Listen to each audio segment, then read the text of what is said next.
শহরের অন্ধকার জগতের কথা উঠলেই যে নামটা সবার আগে উচ্চারিত হয়, সেটা হলো জে.বি. জাওয়ান ব্লাডলাইন। বাইরের মানুষের কাছে এটা একটি বিশাল মাল্টিন্যাশনাল বিজনেস কর্পোরেশন। তাদের ব্যবসা, শিপিং ও লজিস্টিক্স, রিয়েল এস্টেট, আন্তর্জাতিক আমদানি রপ্তানি, পোশাক, কাগজে কলমে সবই বৈধ। কিন্তু আন্ডারওয়ার্ল্ডের মানুষ জানে জেবির আসল ব্যবসার ব্যাপারে, এটা শুধু একটা কোম্পানি নয়, এটা এক অদৃশ্য সাম্রাজ্য। এই কোম্পানির আড়ালেই চলে আন্তর্জাতিক অস্ত্র ব্যবসা, উচ্চমূল্যের ড্রাগ ট্রাফিকিং, মানি লন্ডারিং, অবৈধ হীরা ও সোনার বাজার, এবং বিভিন্ন দেশের আন্ডারগ্রাউন্ড নেটওয়ার্ক। এই সাম্রাজ্যের কেন্দ্রবিন্দুতে আছে দুইজন মানুষ, জে.বি. কিং আরজে ও সোফিয়া জাওয়ান। ক্যামেরার সামনে আরজে একজন প্রথম সারির অভিনেতা, গায়ক, ব্যবসায়ী। কিন্তু ক্যামেরার পিছনে এই অন্ধকার সাম্রাজ্যের কিং। তার অনুমতি ছাড়া বড় কিছু নড়ে না এখানে। আজকে একটা বিশেষ দিন, কেননা জে.বি. কোম্পানির সদর দপ্তরের গভীর নিচে আন্ডারগ্রাউন্ডে মিটিং রুমে বসতে যাচ্ছে গুরুত্বপূর্ণ বৈঠক। মাটির অনেক নিচে তৈরি করা এই কক্ষটা প্রায় বাংকারের মতো, মোটা স্টিলের দরজা, চারদিকে সাউন্ডপ্রুফ দেয়াল, দেয়ালের গায়ে বড় বড় ডিজিটাল স্ক্রিন আর মাঝখানে বিশাল ওভাল কনফারেন্স টেবিল। টেবিলের চারপাশে বসে আছে বিশ্বের বিভিন্ন দেশের মাফিয়া ডন, অবৈধ ব্যবসায়ী আর আন্ডারগ্রাউন্ড সিন্ডিকেটের প্রতিনিধিরা। সবাই অপেক্ষা করছে আরজের জন্য। আজকের মিটিং খুবই গুরুত্বপূর্ণ। আজ এখানে শুধু জে.বি. আর জাইফেরা গ্রুপের মধ্যে ডিল হবে না। এর সাথে যুক্ত আছে আরও অনেক শক্তিশালী সংগঠন, অস্ত্র সরবরাহকারী সিন্ডিকেট, ইউরোপের ড্রাগ কার্টেল, খনিজ পাচার চক্র এবং মধ্যপ্রাচ্যের কালোবাজারি নেটওয়ার্ক। আজ সিদ্ধান্ত হবে কোন রুট দিয়ে অস্ত্র যাবে, কোন দেশে ড্রাগ চালান ঢুকবে, কোন বন্দরে নজরদারি বাড়াতে হবে সব। হঠাৎ মিটিং রুমের ভারী দরজাটা খুলে ভেতরে প্রবেশ করেন দিলরুবা খানম। তার পাশে হাঁটছে তার ব্যক্তিগত সেক্রেটারি রায়ান। দিলরুবা ধীরে গিয়ে নিজের জন্য বরাদ্দকৃত আসনে বসে পড়েন। আজ তিনি এখানে এসেছেন দুটো উদ্দেশ্য নিয়ে। প্রথমত, সোফিয়া জাওয়ানের কাছাকাছি থাকা। এই আন্ডারওয়ার্ল্ডে সোফিয়ার প্রভাব ক্রমেই বাড়ছে, তার গতিবিধি বোঝা জরুরি যদি তাকে হারাতে হয়। দ্বিতীয়ত, জে.বি. কোম্পানি এই পুরো আন্ডারগ্রাউন্ড নেটওয়ার্কের কেন্দ্র। এখান থেকেই নিয়ন্ত্রণ করা হয় অবৈধ বাজারের অনেক অংশ। দিলরুবা খানম চান এই নেটওয়ার্কের ভেতরের তথ্য জানতে। তিনি শান্তভাবে চারপাশটা একবার ভালোভাবে পর্যবেক্ষণ করে নিলেন। ঘরের ভেতরে এক ধরনের চাপা উত্তেজনা। সবাই অপেক্ষা করছে জে.বি. কিংয়ের। কিছুকাল পর ভারী দরজাটা আবার খুলে যায়। প্রথমে ভেতরে ঢুকে কয়েকজন সশস্ত্র গার্ড, কালো স্যুট, কানে কমিউনিকেশন ডিভাইস। তারা মুহূর্তের মধ্যে চারদিকে ছড়িয়ে নিজ নিজ পজিশনে দাঁড়িয়ে যায়। তারপর ধীরে ভেতরে প্রবেশ করে আরজে। কক্ষে থাকা সবাই তার দিকে মাথা ঘুরিয়ে তাকায়। কিন্তু আরজে কোন দিকে না তাকিয়ে সোজা টেবিলের দিকে এগিয়ে আসে। সে প্রবেশ করা মাত্রই মিটিং টেবিলে বসে থাকা সব সদস্য একসাথে দাঁড়িয়ে যায়। আরজে টেবিলের প্রধান চেয়ারে বসে হাত দিয়ে ইশারা করে। তার ইশারা মতে সবাই আবার বসে পড়ে। কক্ষের আলো একটু ম্লান করে দেওয়া হয়। ডিজিটাল স্ক্রিনে ভেসে ওঠে একটা মানচিত্র। আরজে গম্ভীর স্বরে বাক্য ছুড়ে, let's get this meeting started. সামনে থাকা ব্যক্তিগুলোর একজন এগিয়ে এসে স্ক্রিনে শিপিং রুটের চিত্র দেখিয়ে বলে, পূর্ব ইউরোপের অস্ত্র চালান প্রস্তুত, কিং। আরজে সেদিকে তাকিয়ে শান্ত স্বরে প্রত্যুত্তর করে, কোন বন্দরে ঢুকবে? ব্ল্যাক সিয়ের রুট দিয়ে। সে নিজের রুট বুঝিয়ে নিজের আসনে চলে যায়। আরেকজন এগিয়ে এসে বলে, দক্ষিণ এশিয়ায় ড্রাগ বাজার দ্রুত বাড়ছে। নতুন ডিস্ট্রিবিউশন নেটওয়ার্ক দরকার। আরজে চোখ সরু করে বলে, রুট নিরাপদ? লোকটা মাথা নাড়িয়ে হ্যাঁ বুঝায়। মিটিং রুমে একের পর এক অবৈধ ব্যবসার পরিকল্পনা আলোচনা হতে থাকে। অস্ত্র, ড্রাগ, কালোবাজার, মানি লন্ডারিং, সবকিছু। এই সবকিছুর মাঝখানে বসে আছে আরজে। ঘরের এক কোণে বসে মিসেস দিলরুবা খানম সবকিছু লক্ষ্য করছেন। তার চোখে হালকা চিন্তার ঝিলিক, কেননা তিনি যতটা ভেবেছেন বিষয়টা তার থেকেও গভীর। সাথে এটাও বুঝতে পারছেন, এই টেবিলের চারপাশে বসে থাকা মানুষগুলো শুধু ব্যবসায়ী না। এরা এমন মানুষ, যারা চাইলে পুরো একটা দেশের অর্থনীতি, রাজনীতি বদলে দিতে পারে। মিটিং অনেকটা এগিয়ে এসেছে। ডিজিটাল স্ক্রিনে শেষ কয়েকটা শিপিং রুট দেখানো হচ্ছে। অস্ত্র চালান, ড্রাগ ট্রানজিট, মানি লন্ডারিং সবকিছুর সিদ্ধান্ত প্রায় চূড়ান্ত। টেবিলের প্রধান চেয়ারে বসে থাকা আরজের সামনে রাখা ট্যাবলেটের স্ক্রিনে কয়েকটা ফাইল খুলে আছে। সে একবার দেখে স্ক্রিন বন্ধ করে বলে, দেন, let show end this right here. কয়েকজন মেম্বার মাথা নাড়িয়ে হ্যাঁ বুঝায়। ঠিক তখনই টেবিলের অন্য পাশে বসে থাকা দিলরুবা খানম ঠান্ডা কণ্ঠে শুধালো, এত তাড়াতাড়ি শেষ? ঘরের কয়েকজন লোক একটু কৌতূহলী দৃষ্টিতে তাকায়। আর যে ও নিজের নজর ঘুরিয়ে তার দিকে তাকায়। ধীরে ধীরে তার ঠোঁটের কোণে বাঁকা হাসি ফুটে ওঠে। আর যে ইচ্ছা করেই দিলরুবা খানমকে নিজের বিজনেসে শামিল করেছে তার গতিবিধি নজরে রাখার জন্য। দিলরুবা খানম চেয়ারে হেলান দিয়ে বলেন, জেবির ক্ষমতা নিয়ে অনেক গল্প শুনেছি। আজ কাছ থেকে দেখলাম। আর যে ঠোঁটের কোণে হালকা হাসি টেনে আওড়ায়। So you disappointed? নো, তবে অবাক হয়েছি বটে, এত বড় একটা সাম্রাজ্য, আর মালিকটা এত অল্প বয়সী। ঘরের কয়েকজন মৃদু হাসি চাপার চেষ্টা করে। আর যে মাথা একটু কাত করে তাকায় সবার দিকে। মুহূর্তে ঘরটা আবার একদম স্তব্ধ হয়ে যায়। আর যে হালকা বিদ্রূপ মিশিয়ে বলে, ক্ষমতা বয়স দেখে আসে না, Mrs Khanam. Yeah, you right. Mrs Dilruba Khanam কিতকাল কিছু একটা ভেবে ফের আর্যের দিকে তাকিয়ে বলে, তুমি কি ভাবছ, আর্যে? এই ক্ষমতা, এই সাম্রাজ্য, এই সবকিছু দিয়ে তুমি তাকে এখানে রেখে তোমার মায়ের হাত থেকে বাঁচাতে পারবে? তার বলা বাক্যটুকু শ্রবণ হতেই আর্যের চোখ ধীরে সরু হয়ে আসে। সে ঠান্ডা স্বরে প্রত্যুত্তর করে, ওর দিকে হাত বাড়ানোর আগে, আমার সাম্রাজ্য নয়, আমার তারা চিহ্ন তো পার হতে হবে। আর্যে হঠাৎ হাতের দিকে তাকায়। তার কবজিতে থাকা স্মার্ট ঘড়ির স্ক্রিন হঠাৎ জ্বলে ওঠে। ডিজিটাল স্ক্রিনে লাল রঙে ভেসে উঠছে হার্ট রেট এলার্ট। তার সাথে একটা নাম, সানা। আর্যের দৃষ্টি মুহূর্তে বদলে যায়। স্ক্রিনে দেখা যাচ্ছে অস্বাভাবিক হৃদস্পন্দন। এই ঘড়িটা সরাসরি কানেক্টেড সানার বায়োমেট্রিক ট্র্যাকার এর সাথে। মানে ওখানে কিছু একটা হয়েছে, ভয়ঙ্কর কিছু। আর্যের হাত ধীরে মুষ্টিবদ্ধ হয়ে যায়। তার মুখের সমস্ত ভাব মুহূর্তে বদলে যায়। পরের মুহূর্তে সে চেয়ার ঠেলে উঠে দাঁড়ায়। কক্ষের সবাই অবাক হয়ে তাকায়। কেউ কিছু বুঝে ওঠার আগেই আর্যে টেবিলের সব ফাইল এক ধাক্কায় সরিয়ে দেয়। সে আর 1 ন্যানোসেকেন্ড কালবিলম্ব না করে দ্রুত পায়ে দরজার দিকে হাঁটা শুরু করে। একজন মেম্বার অবাক হয়ে জিজ্ঞেস করে, কিং ওয়াট হ্যাপেন? কিন্তু বিপরীতে থাকা মানব একবারও পিছনে তাকায় না। সে প্রায় দৌড়ে বেরিয়ে যায় মিটিং রুম থেকে। তার পেছনেই সাথে সাথে ছুটে যায় তার সব গার্ড। প্রত্যুষের নিস্তব্ধতা ভেঙে ব্ল্যাক ম্যানশন এখন যেন যুদ্ধক্ষেত্র। চারদিকে ধোঁয়ার গন্ধ, মাটিতে ছড়িয়ে আছে ভাঙা কাঁচ, পোড়া গাড়ির টুকরো আর অসংখ্য বুলেট শেল। ম্যানশনের সামনে লম্বা ড্রাইভওয়ের উপর পড়ে আছে আর্যের গার্ডদের নিথর দেহ। কেউ দেয়ালের গায়ে হেলে পড়ে আছে, কারো হাত থেকে এখনো বন্দুকটা পড়ে আছে মাটিতে। তারা চিহ্ন তো গড়িয়ে গিয়ে কালো পাথরের মেঝেতে জমে তৈরি করেছে লাল দাগ। হেলিকপ্টারের হামলার পর চারপাশ যেন এক মুহূর্তে ধ্বংসস্তূপে পরিণত হয়েছে। এই ধ্বংসস্তূপের মাঝখানে দাঁড়িয়ে আছে সোফিয়া জাওয়ান। তার নির্বিকার দৃষ্টি ধীরে ধীরে চারপাশ পর্যবেক্ষণ করছে। তার পাশে দাঁড়িয়ে আছে আব্বাস আর জিহাদ। সোফিয়া ঠান্ডা কণ্ঠে আদেশ করে, আলফা টিম। সঙ্গে সঙ্গে তার বিশেষ বাহিনীর কয়েকজন সামনে এগিয়ে এল। সোফিয়া ম্যানশনের দরজার দিকে ইশারা করতেই তারা তার ইঙ্গিত বুঝে ভেতরে ঢুকে পড়ে, এটা দেখার জন্য পুরো পরিস্থিতি ঠিক আছে কিনা বা ভিতরে কোন গার্ড আছে কিনা। তারা দ্রুত বন্দুক প্রস্তুত করে ম্যানশনের ভিতরে ঢুকে গেল। বাইরে আবার নীরবতা নেমে আসে। কিন্তু 10 মিনিট পার হতে চলছে কিন্তু ভিতর থেকে কেউ বাহিরে আসছে না। সময় যেন অস্বাভাবিক ধীরে চলতে লাগল। সোফিয়া স্থির দাঁড়িয়ে আছে দরজার দিকে তাকিয়ে। আজ সে আর যে আন্ডারগ্রাউন্ডে মিটিংয়ে থাকবে জেনে আরভিকে নিতে এসেছে। কোনোমতে শুধু তাকে জাওয়ান ম্যানশনের বেজমেন্টে নিয়ে যেতে পারলেই হবে, তারপর আর যেও আর তাকে বের করতে পারবে না। ওই বেজমেন্টের শুরু কোথায় আর শেষ কোথায় তা একমাত্র সোফিয়া ছাড়া আর কেউ জানে না। তার ভ্রম ছুটিয়ে 10 মিনিট পার হতেই হঠাৎ ভিতর থেকে একজন বেরিয়ে এল, আলফা টিমের এক সদস্য। সে টলতে টলতে দরজার কাছে এসে দাঁড়ায়। তার মাথা থেকে তারা চিহ্ন তো গড়িয়ে পড়ছে, চোখ জোড়া আধখোলা। সে হাত তুলে কিছু একটা ইশারা করার চেষ্টা করে, তারপরই ধপ করে পড়ে গেল মাটিতে। মাথা ফেটে চারদিকে তারা চিহ্ন তো ছড়িয়ে পড়ছে। সোফিয়ার ভ্রু কুঁচকে আসে, কেননা একটা আলফা সেনার এমন অবস্থা করা সহজ কথা না। আলফা টিমের বাকি সদস্যরা সঙ্গে সঙ্গে বন্দুক তুলে সামনে এগোতে চাইল। কিন্তু সোফিয়া হাত তুলে তাদের থামিয়ে দেয়। স্টপ! তার চোখ সরু হয়ে আসে, সে নিজেই সামনে এগিয়ে গেল।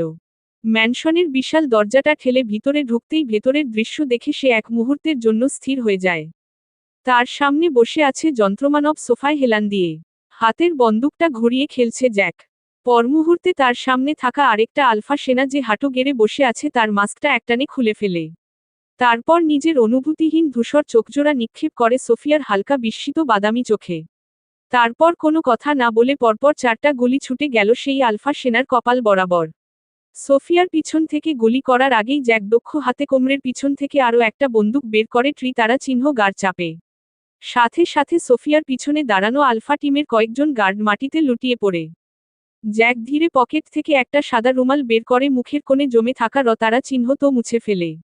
তারপর দুই হাত দুদিকে ছড়িয়ে নাটকীয় ভঙ্গিতে বলে, welcome, lady, welcome to black mansion. সোফিয়ার চোখের বিস্ময় কবেই কেটে গেছে, সে চোয়াল শক্ত করে পাশ ফিরে জিহাদের দিকে জিজ্ঞাসু দৃষ্টিতে তাকায়। জিহাদ নিচু স্বরে বলে, I think RJ sir okay রেখে গেছে। সোফিয়া এক মুহূর্তের জন্য স্তব্ধ হয়ে যায়। সে কল্পনাও করেনি জ্যাক এখানে থাকবে। যদি জ্যাক এখানে থাকে তাহলে তার পরিকল্পনা ভেস্তে যাবে। কারণ এই মানুষটা শুধু আরজের ডান হাত না। অনেকেই বলে, ক্ষমতায়, নিষ্ঠুরতায়, বুদ্ধিতে সে আরজের থেকেও কম না। সোফিয়া তো ভেবেছিল ভিতরে কেউই থাকবে না, যার কারণে সে নিজের সাথে অত্যাধিক গার্ডও নিয়ে আসেনি। তাই এখন ভেবে চিনতে পা ফেলতে হবে। সোফিয়া দাঁতে দাঁত চেপে নিজের রাগ গিলে ফেলল। তার চোখে শুধু তারা চিহ্ন গুণ জ্বলছে। ঠিক তখন জ্যাক আঙুল দিয়ে একটা তুড়ি বাজায়। পরের মুহূর্তেই চারপাশে লাল আলো ঝলসে ওঠে। ডজন ডজন লাল লেজার এসে পড়ে সোফিয়া, জিহাদ আর আলফা টিমের উপর। সোফিয়া ভ্রু কুচকে চারপাশে তাকায়। তার চোখ এবার উপরের দিকে উঠে আর নজরে পড়ে দোতলা, তিনতলা, সিঁড়ি, প্রতিটা জায়গায় দাঁড়িয়ে আছে এ গার্ড। সবাই বন্দুক তাক করে আছে তাদের দিকে। এক পা এগুলেই গুলি। সোফিয়া মুহূর্তে দাঁত চেপে নিজের রাগটা গিলে ফেলল। তার মুখে ধীরে ধীরে একটা মেকি হাসি ফুটে ওঠে। সে জ্যাকের দিকে তাকিয়ে শান্ত গলায় শুধায়, আমি এখানে যুদ্ধ করতে আসিনি, আমি আমার গ্র্যান্ডসনের সাথে দেখা করতে এসেছি। Where is my RV? Jack ঠান্ডা চোখে তাকিয়ে রইল, কোনো প্রতিক্রিয়া নেই আর না প্রত্যুত্তর। সোফিয়া আবার বলে, একজন দাদি তার নাতির সাথে দেখা করতে এসেছে। এতে তো সমস্যা হওয়ার কথা না। জ্যাক উঠে দাঁড়িয়ে ঠান্ডা স্বরে বলে, বসের আদেশ ছাড়া কেউ দেখা তো দূরের কথা, তার ত্রিসীমানার কাছেও যেতে পারবে না। সোফিয়া এবার কঠিন গলায় বলে, জ্যাক, আমার সাথে এইভাবে কথা বলার আগে ভেবে বলো, তুমি জানো আমি কে? জ্যাক এক মুহূর্তের জন্যও নিজের ভাব পরিবর্তন করল না, বরং নির্লিপ্ততা গলায় জবাব দেয়, আই নো, বাট বসের অর্ডার ছাড়া এই ম্যানশনের ভেতরে কেউ এক কদমও এগোবে না। অবশ্য যদি কেউ চেষ্টা করতে চায় করতে পারে। আমিও দেখতে চাই কতদূর যেতে পারে। চারপাশের গার্ডরা বন্দুক শক্ত করে ধরে আছে। পরিস্থিতি এমন যেন মুহূর্তে বিস্ফোরক হতে পারে। সোফিয়ার হাত ধীরে মুষ্টিবদ্ধ হয়ে গেল। কিন্তু সে জানে, এখন একটা ভুল সিদ্ধান্ত মানেই রতারা চিহ্নতের স্রোত। রতারা চিহ্নতের স্রোতে পরোয়া সে করে না, কিন্তু সকল পরিস্থিতি ঠান্ডা মাথায় সামলাতে জানে সে। কয়েক সেকেন্ড চুপ থেকে সে হঠাৎ ঘুরে পাশে থাকা সোফায় বসে পড়ল। তার ঠোঁটের কোণে ফুটে ওঠে ঠান্ডা বিপজ্জনক হাসি। এদিকে দোতলায় থাকা রমণী গোলাগুলির আওয়াজ শুনে আর এক মুহূর্তও দেরি করল না। সে দ্রুত আরভির ছোট্ট হাতটা ধরে বলে, ভীর, মায়ের সাথে চলো। মমো, বাইরে কি হচ্ছে? সানা জোর করে একটা শান্ত হাসি দিয়ে তার গালে হাত রেখে আওড়ায়। কিছু না, সোনা, একটু গোলমাল। আমরা শুধু অন্য রুমে যাচ্ছি। সে দ্রুত নিজের রুমের দিকে হেঁটে যায়। রুমে ঢুকতেই নজরে আসে আগেই সেখানে এসে দাঁড়িয়ে আছে ঈশানী, সানিতা, সিয়া আর এসপি। সবাই স্পষ্টই উদ্বিগ্ন। ঈশানী সানাকে দেখেই ছুটে এসে বিচলিত কণ্ঠে প্রশ্ন করে, ডাইনি, নিচে কি হচ্ছে? সানিতা সেখান থেকেই ভীত গলায় বলে, বাইরে এত গুলি, আমি জানালা দিয়ে দেখেছি অনেকগুলো গাড়ি এসেছে, এরা কারা সানাশিস? এসপি দরজার দিকে তাকিয়ে বলে, মনে হচ্ছে কেউ আক্রমণ করেছে। এতগুলো প্রশ্নের বিপরীতে রমণী কয়েক সেকেন্ড চুপ করে থাকে। সানা কিছু না বলে রুমের কোণের দিকে এগিয়ে গেল। ওখানে একটা ছোট বুকসেলফ রাখা, সাধারণ তাকের মতোই দেখতে। সানা তাকের একপাশে হাত ঢুকিয়ে একটা লুকানো বোতাম চাপে। সাথে সাথে ঘোরঘোর শব্দ করে বুকসেলফটা ধীরে ধীরে সরে গেল। তার পেছনে দেখা যাচ্ছে একটা গোপন দরজা। ভেতরে ছোট একটা সেফ রুম। ঘরটা ছোট হলেও ভেতরে আলো, অক্সিজেন সিস্টেম আর ক্যামেরা মনিটর লাগানো। এটা সেই জায়গা যেটা আর যে এখানে আসার পরপরই তাকে দেখিয়েছে। সানা ঘুরে সবার দিকে তাকিয়ে বলে, তোরা সবাই ভিতরে যা। তোরা আগে ঢুক। সানার কথা মতো ঈশানী আর ভিকে কোলে তুলে নিল। ভেতরে ঢোকার আগে সে সানার হাত ধরে ফেলে, আমি জানি, তুই আসবি না? সানা ধীরে মাথা নাড়িয়ে আওড়ায়, হুম। তার এমন জবাবে বিপরীতে থাকা রমণী হতভম্ব হয়ে যায়। পাগল নাকি তুই? নিচে কারা আছে জানিস? জানি, চাচুমা এসেছে। বৌমা হিসাবে ওনার সাথে দেখা করা আমার কর্তব্য, যাই গিয়ে একটু কর্তব্য পালন করে আসি। ঘরের সবাই স্তব্ধ হয়ে যায় সানার কথায়। ঈশানী তার বিপরীতে কিছু বলার আগেই সানা ঠান্ডা কণ্ঠে শুধায়, আমি আর পালাবো না, আজ আমি নিজে দেখতে চাই চাচুমা আসলে কি করতে পারে। ঈশানীর চোখ ভিজে উঠে আতঙ্কে। সেও এক সময় সোফিয়ার সাথে ছিল, তাই তার নৃশংসতা সম্পর্কে তার অল্প হলেও ধারণা আছে। সে অনুরোধে সুরে বলে, প্লিজ। সানা তার হাতটা শক্ত করে ধরে একটা দীর্ঘ শ্বাস ছেড়ে বলে, ভিড়ের খেয়াল রাখিস। আর সিয়া, তুমি সানিতাকে দেখো।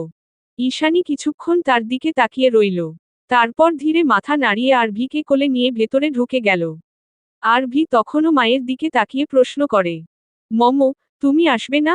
সানা জোর করে ঠোঁটে হাসি ফুটিয়ে বলে, অবশ্যই আসবো সোনা, একটু পরেই আসবো। সানা ধীরে বুকসেলফটা টেনে আবার জায়গায় লাগিয়ে দিল। গোপন দরজাটা বন্ধ হয়ে যায়। ঘরে এখন শুধু সানা আর এসপি। কয়েক সেকেন্ড কেউ কথা বলল না।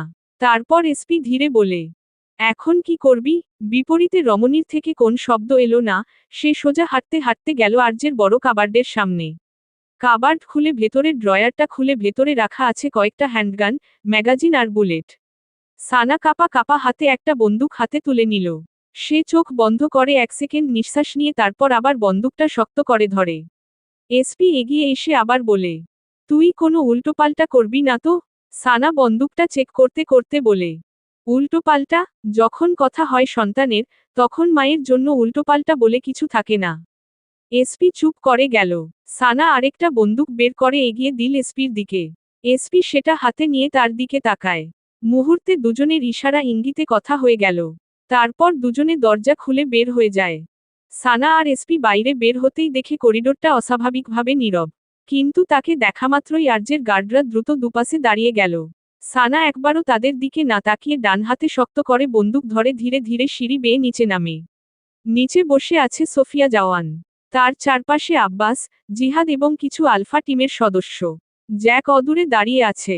সানা সিঁড়ির শেষ ধাপে পা রাখতেই সোফিয়া চোখ তুলে এক পলক তার দিকে তাকিয়ে ঠোঁটে তাচ্ছিল্যের হাসি ফুটিয়ে বলে, oh, my dear daughter in law, come. সানা প্রথমেই জ্যাককে দেখে একটু অবাক হয়, কেননা তার তো এখানে থাকার কথা ছিল না। তাহলে কোথা থেকে আসল? পর মুহূর্তে সোফিয়ার কথা শুনে তার দিকে তাকিয়ে ঠোঁট বাঁকিয়ে হেসে নির্ভীক কণ্ঠে বলে, হ্যালো চাচুমা, long time not see. SP পাশ থেকে ফিসফিস করে বলে, লং টাইম নো সি। হ্যাঁ, ওই একটা হলেই হলো। এই বলে রমণী হেঁটে এসে সোফিয়ার সামনের সোফায় বসে পড়ে আরাম করে পায়ের উপর পা তুলে। তার পাশের সোফায় বসে পড়ে এসপি। এই দৃশ্য দেখে সোফিয়ার চোখে যেন আতারা চিহ্ন গুণ জ্বলে ওঠে। তার আঙুলগুলো সোফার হাতলে এত জোরে চেপে ধরেছে যে শিরাগুলো ফুলে উঠেছে। সে চোখ বন্ধ করে নিজেকে সংবরণ করে, কেননা আরভিকে হাতে পাওয়ার আগ পর্যন্ত তাকে এই মেয়েটাকে সহ্য করতে হবে। এখন আরভি কোথায় আছে সে জানে না, মোটকথা এই ব্ল্যাক ম্যানশন সম্পর্কে তার কোন ধারণা নেই। তাই নিজের দন্তপাটটি পিষে আওড়ায়। তোমার সাহস তো বেশ বেড়েছে। সানা ঠোঁটে মেকি হাসি টেনে বলে, বয়সের সাথে সাথে সাহসও বাড়ে চাচুমা। আপনি তো জানেনই আমার গ্র্যান্ডসন কোথায়। অনেক জায়গা আছে পৃথিবীতে, আপনি কোনটা জানতে চাইছেন? সোফিয়ার চোখ সরু হয়ে আসে। সানার এমন খাপছাড়া জবাব তার একদম ভালো লাগছে না। তাই তীক্ষ্ণ দৃষ্টিতে তাকিয়ে বলে, খেলো না মেয়ে, আমার আরভি কোথায়? সানা হালকা মাথা কাত করে তাকায়। ওহ, আপনি ভিড়ের কথা বলছেন? সেটা আপনার না আমার ছেলে। তুমি বুঝতে পারছো না তুমি কার সাথে কথা বলছো? খুব ভালো করেই বুঝছি, আমি আমার চাচুমার সাথে কথা বলছি। তারপর একটু থেমে যোগ করে, যিনি নিজের ছেলের ঘর ভেঙে দিতে একটুও দ্বিধা করেননি। সোফিয়ার চোখে মুহূর্তে তীব্র আতারা চিহ্ন গুণ জ্বলে ওঠে। তিনি রুক্ষ স্বরে হিসহিসিয়ে বলেন, তুমি এখনো সেই একই মূর্খ মেয়ে। এই নাটক করে তুমি আমার কাছ থেকে আমার বংশধরকে দূরে রাখতে পারবে? অসম্ভব, সে আমার রতারা চিহ্ন তো। তাকে তো আমি নিয়ে যাবি। হঠাৎ সানা তড়িৎ গতিতে উঠে দাঁড়ায়, তার চোখ মুহূর্তে জ্বলে উঠে। তারপর গর্জে উঠে সোফিয়ার দিকে, মিসেস সোফিয়া জাওয়ান, আপনার সামনে এখন আপনার বৌমা দাঁড়িয়ে নেই। না, সেই সানা দাঁড়িয়ে আছে, যাকে আপনি একসময় দুর্বল ভেবেছিলেন। আপনার সামনে এখন দাঁড়িয়ে আছে একজন মা। এন্ড আই শোয়ার, চাচুমা, আজ যদি আমাকে আমার সন্তানের জন্য রতারা চিহ্নতে হাত ভেজাতে হয়, তাহলে আমি রতারা চিহ্নতের বন্যা ভাসানোর আগে থামব না। আপনি আপনার ছেলেকে একটা জানোয়ার বানিয়েছেন, কিন্তু আমি আমার ছেলের দিকে হাত বাড়াতেও দিব না। আর হ্যাঁ, আপনি এটাকে ফাঁকা আওয়াজ হিসেবে নিবেন না। জাস্ট রিমেম্বার চাচুমা, যেই মেয়ে নিজের সন্তানের জন্য নিজের স্বামী সংসার ছাড়তে পারে সেই মেয়ে নিজের সন্তানকে রক্ষার জন্য কয়েকটা তারা চিহ্ন ন করতেই পারে। ঘরের বাতাস ভারী হয়ে ওঠে। সোফিয়ার চোখে এক মুহূর্তের জন্য বিস্ময় খেলে যায়। সে সানার থেকে এমন ব্যবহার বা কথা মোটেও আশা করেনি আর না ভেবেছে। হঠাৎ আব্বাস সুযোগ বুঝে কোমর থেকে বন্দুক বের করে সরাসরি তাক করে সানার দিকে। সবকিছু ঘটে 1 সেকেন্ডের ভেতর। জ্যাক আর এসপি বুঝে ওঠার আগেই সানা পরপর 2টা গুলি ছুড়ে দিল। গুলির শব্দে পুরো হলো কেঁপে ওঠে। আব্বাসের হাতে লাগানো ইলেকট্রনিক আর্ম মুহূর্তে ছিটকে উড়ে যায়। ধাতব টুকরো মেঝেতে ছড়িয়ে পড়ে। আব্বাস চিৎকার করে হাঁটু গেড়ে বসে পড়ে। রতারা চিহ্ন তো আর স্পার্ক একসাথে বের হচ্ছে। তার এই হাত একবার আর যে কেটে দিয়েছিল সেজন্য এখানে রোপটিক্স হাত লাগানো। সেটাই এখন মেঝেতে গড়াগড়ি খাচ্ছে। জিহাদ দৌড়ে গিয়ে নিজের ভাইকে তুলে। ঘরের সবাই কয়েক সেকেন্ড স্তব্ধ। সানা ধীরে বন্দুকটা নিচে নামায়। ঠিক তখন চারপাশের নিস্তব্ধতা কাটিয়ে হঠাৎ সানার পাশের সোফায় বসা এসপি হাততালি দিয়ে বলে, wow, man what a shot. হাতটার মাঝখানে একদম পারফেক্ট। আমি তো জানতামই না তোর এই ট্যালেন্ট আছে। আমি আরো ভাবলাম তোর হাতে বন্দুক দেখেই সব পালিয়ে যাবে। I mean seriously. মানুষকে লুটা ছাড়াও যে তোর আর কোন ট্যালেন্ট আছে তা এত বছর পর আজকে আমি জানতে পারলাম। সানা ধোয়া ওঠা বন্দুকে ফু দিয়ে তার দিকে বিরক্তিসূচক দৃষ্টি নিক্ষেপ করে বলে, তাহলে ডিজাইনিং কি তোর কাটাপ্পা শ্বশুর করে রে, চুরি কি তোর বউ করে? এসপি এক মুহূর্ত ভেবে বলে, চুরি করার ট্যালেন্ট না মানে আজকে প্রথম শুনলাম আমি। যাই হোক, কোথা থেকে শিখেছিস? এই বলে সে সোফিয়ার দিকে তাকিয়ে আবার বলে, 1 সেকেন্ড কটকটির চাচুমা পেকাটি, আপনি গোলাগুলি লাগাবেন না। আমরা একটু পার্সোনাল মিটিংয়ে আছি। সে সোফিয়াকে আর কিছু বলতে না দিয়ে সানার দিকে তাকায় উত্তরের জন্য। সানা একটা দীর্ঘ শ্বাস ছেড়ে ফিসফিস করে বলে, আরে আমি প্রতি সপ্তাহে মিসেস দিলরুবা খানমের কাছে যেতাম না, তাই উনি শিখিয়েছেন। আর কি কি শিখেছিস? এই তো গুলি, বন্দুক, মেশিনগান চালানোর সাথে পারমাণবিক বোমা কিভাবে বানাতে হয়। আর ওই বোমা দিয়ে কিভাবে বন্ধুকে তারা চিহ্ন ন করতে হয়। এসপি ভ্রু কুচকে তার দিকে তাকায়। এদিকে সোফিয়া জিহাদকে ইশারা করে। জিহাদ তার ইশারা বুঝে ফিসফিস করে বলে, লেডি আরভির লোকেশন দেখা যাচ্ছে না, একটু আগে ম্যানশনে ছিল, কিন্তু। তার কথা কেটে সোফিয়া বলে, বাকিরা কোথায়? লেডি একটু পরে এসে পড়বে। তার জবাবে সোফিয়া খুশি হয়ে যায়।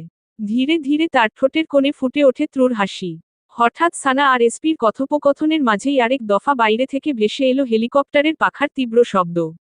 শব্দটা এত কাছাকাছি, যেন পুরো ম্যানশনটাই কেঁপে উঠছে। সবাই একসাথে থেমে গেল।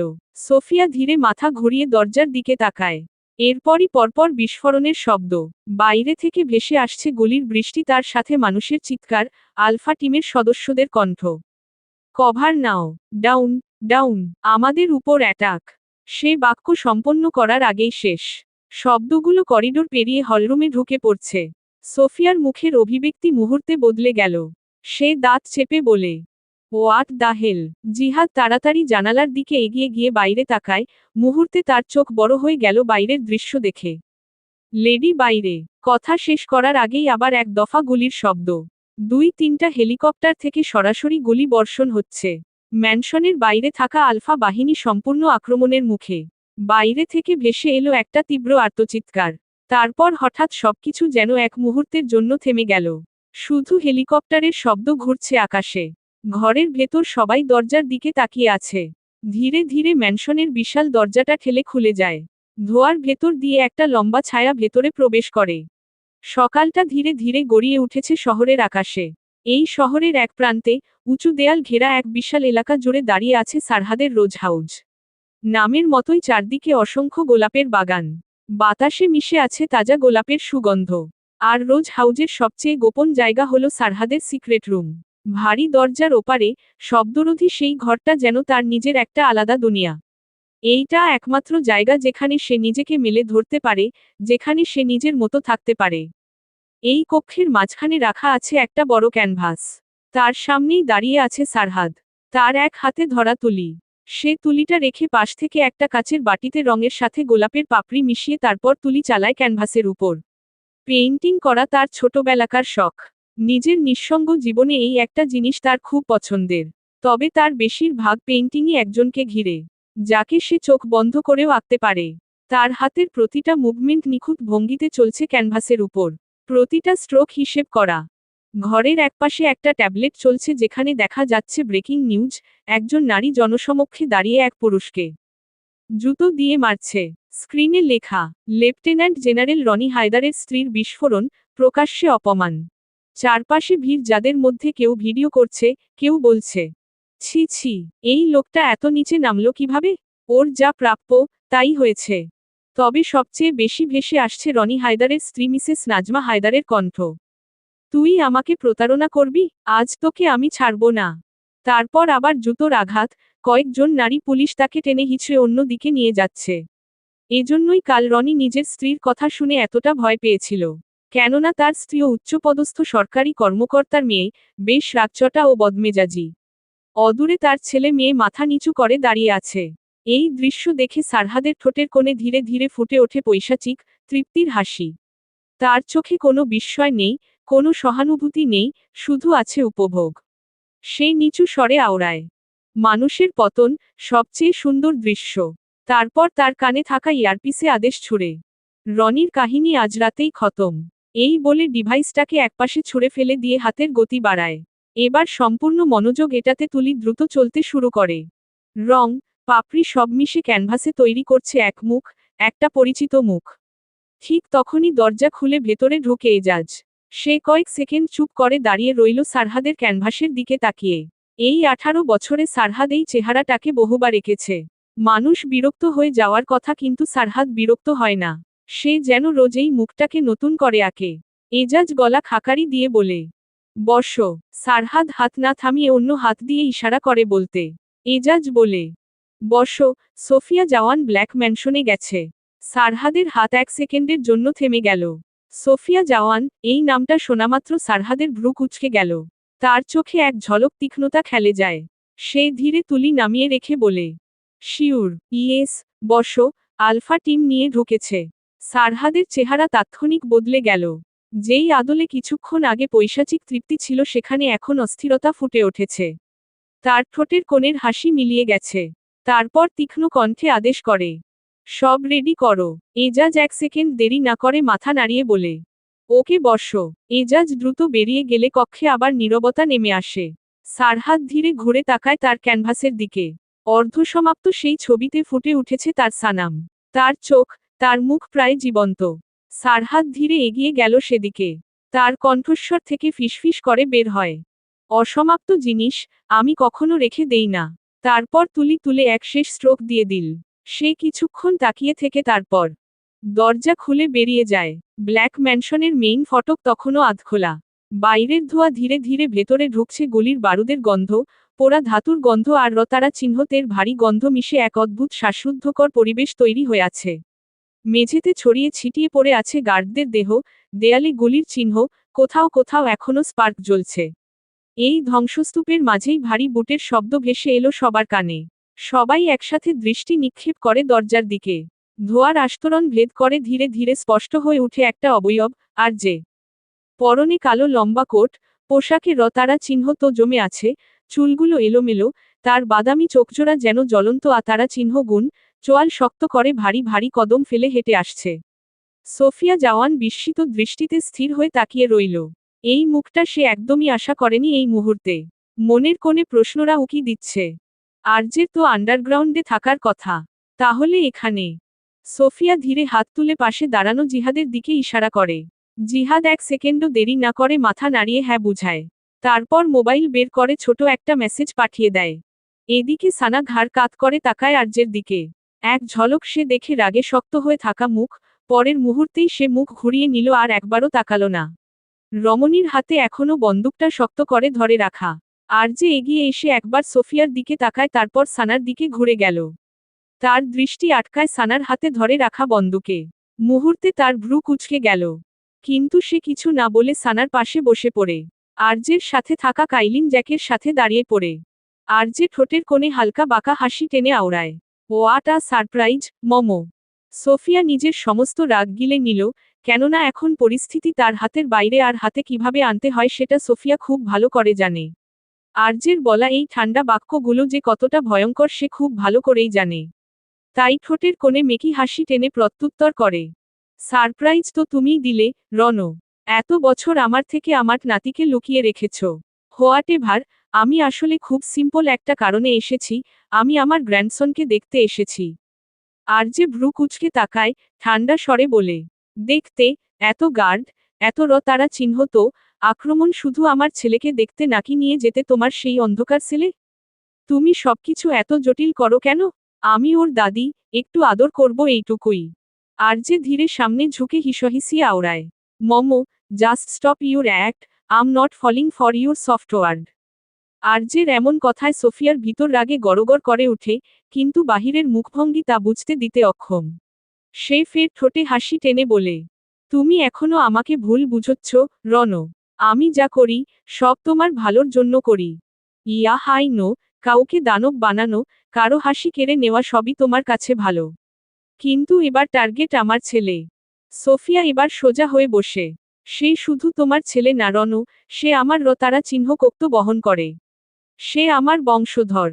আর যে মাথা কাত করে ঠোঁটে তাচ্ছিল্যের হাসি ফুটিয়ে বলে, বংশধর, তুমি যে বংশ তৈরি করেছ, সেখান থেকে আমার ছেলে 1000 ফুট দূরে থাকবে। তুমি কি আমাকে শেখাতে চাও? আমি কি করতে পারি তা তুমি হয়তো ভুলে গেছ? বিপরীত পাশের মানব তার চোখে চোখ রেখে বলে, না, আমি কিছুই ভুলিনি। এই কারণেই তো তুমি এখানে বসে আছো, আর আমার ছেলে তোমার কাছে নেই। এই বাক্যটা যেন সোফিয়ার সমস্ত ধৈর্যের বাঁধ ভেঙে দিচ্ছে। সে রুক্ষ স্বরে বলে, শেষবার বলছি আমার নাতিকে আমার কাছে নিয়ে আসো।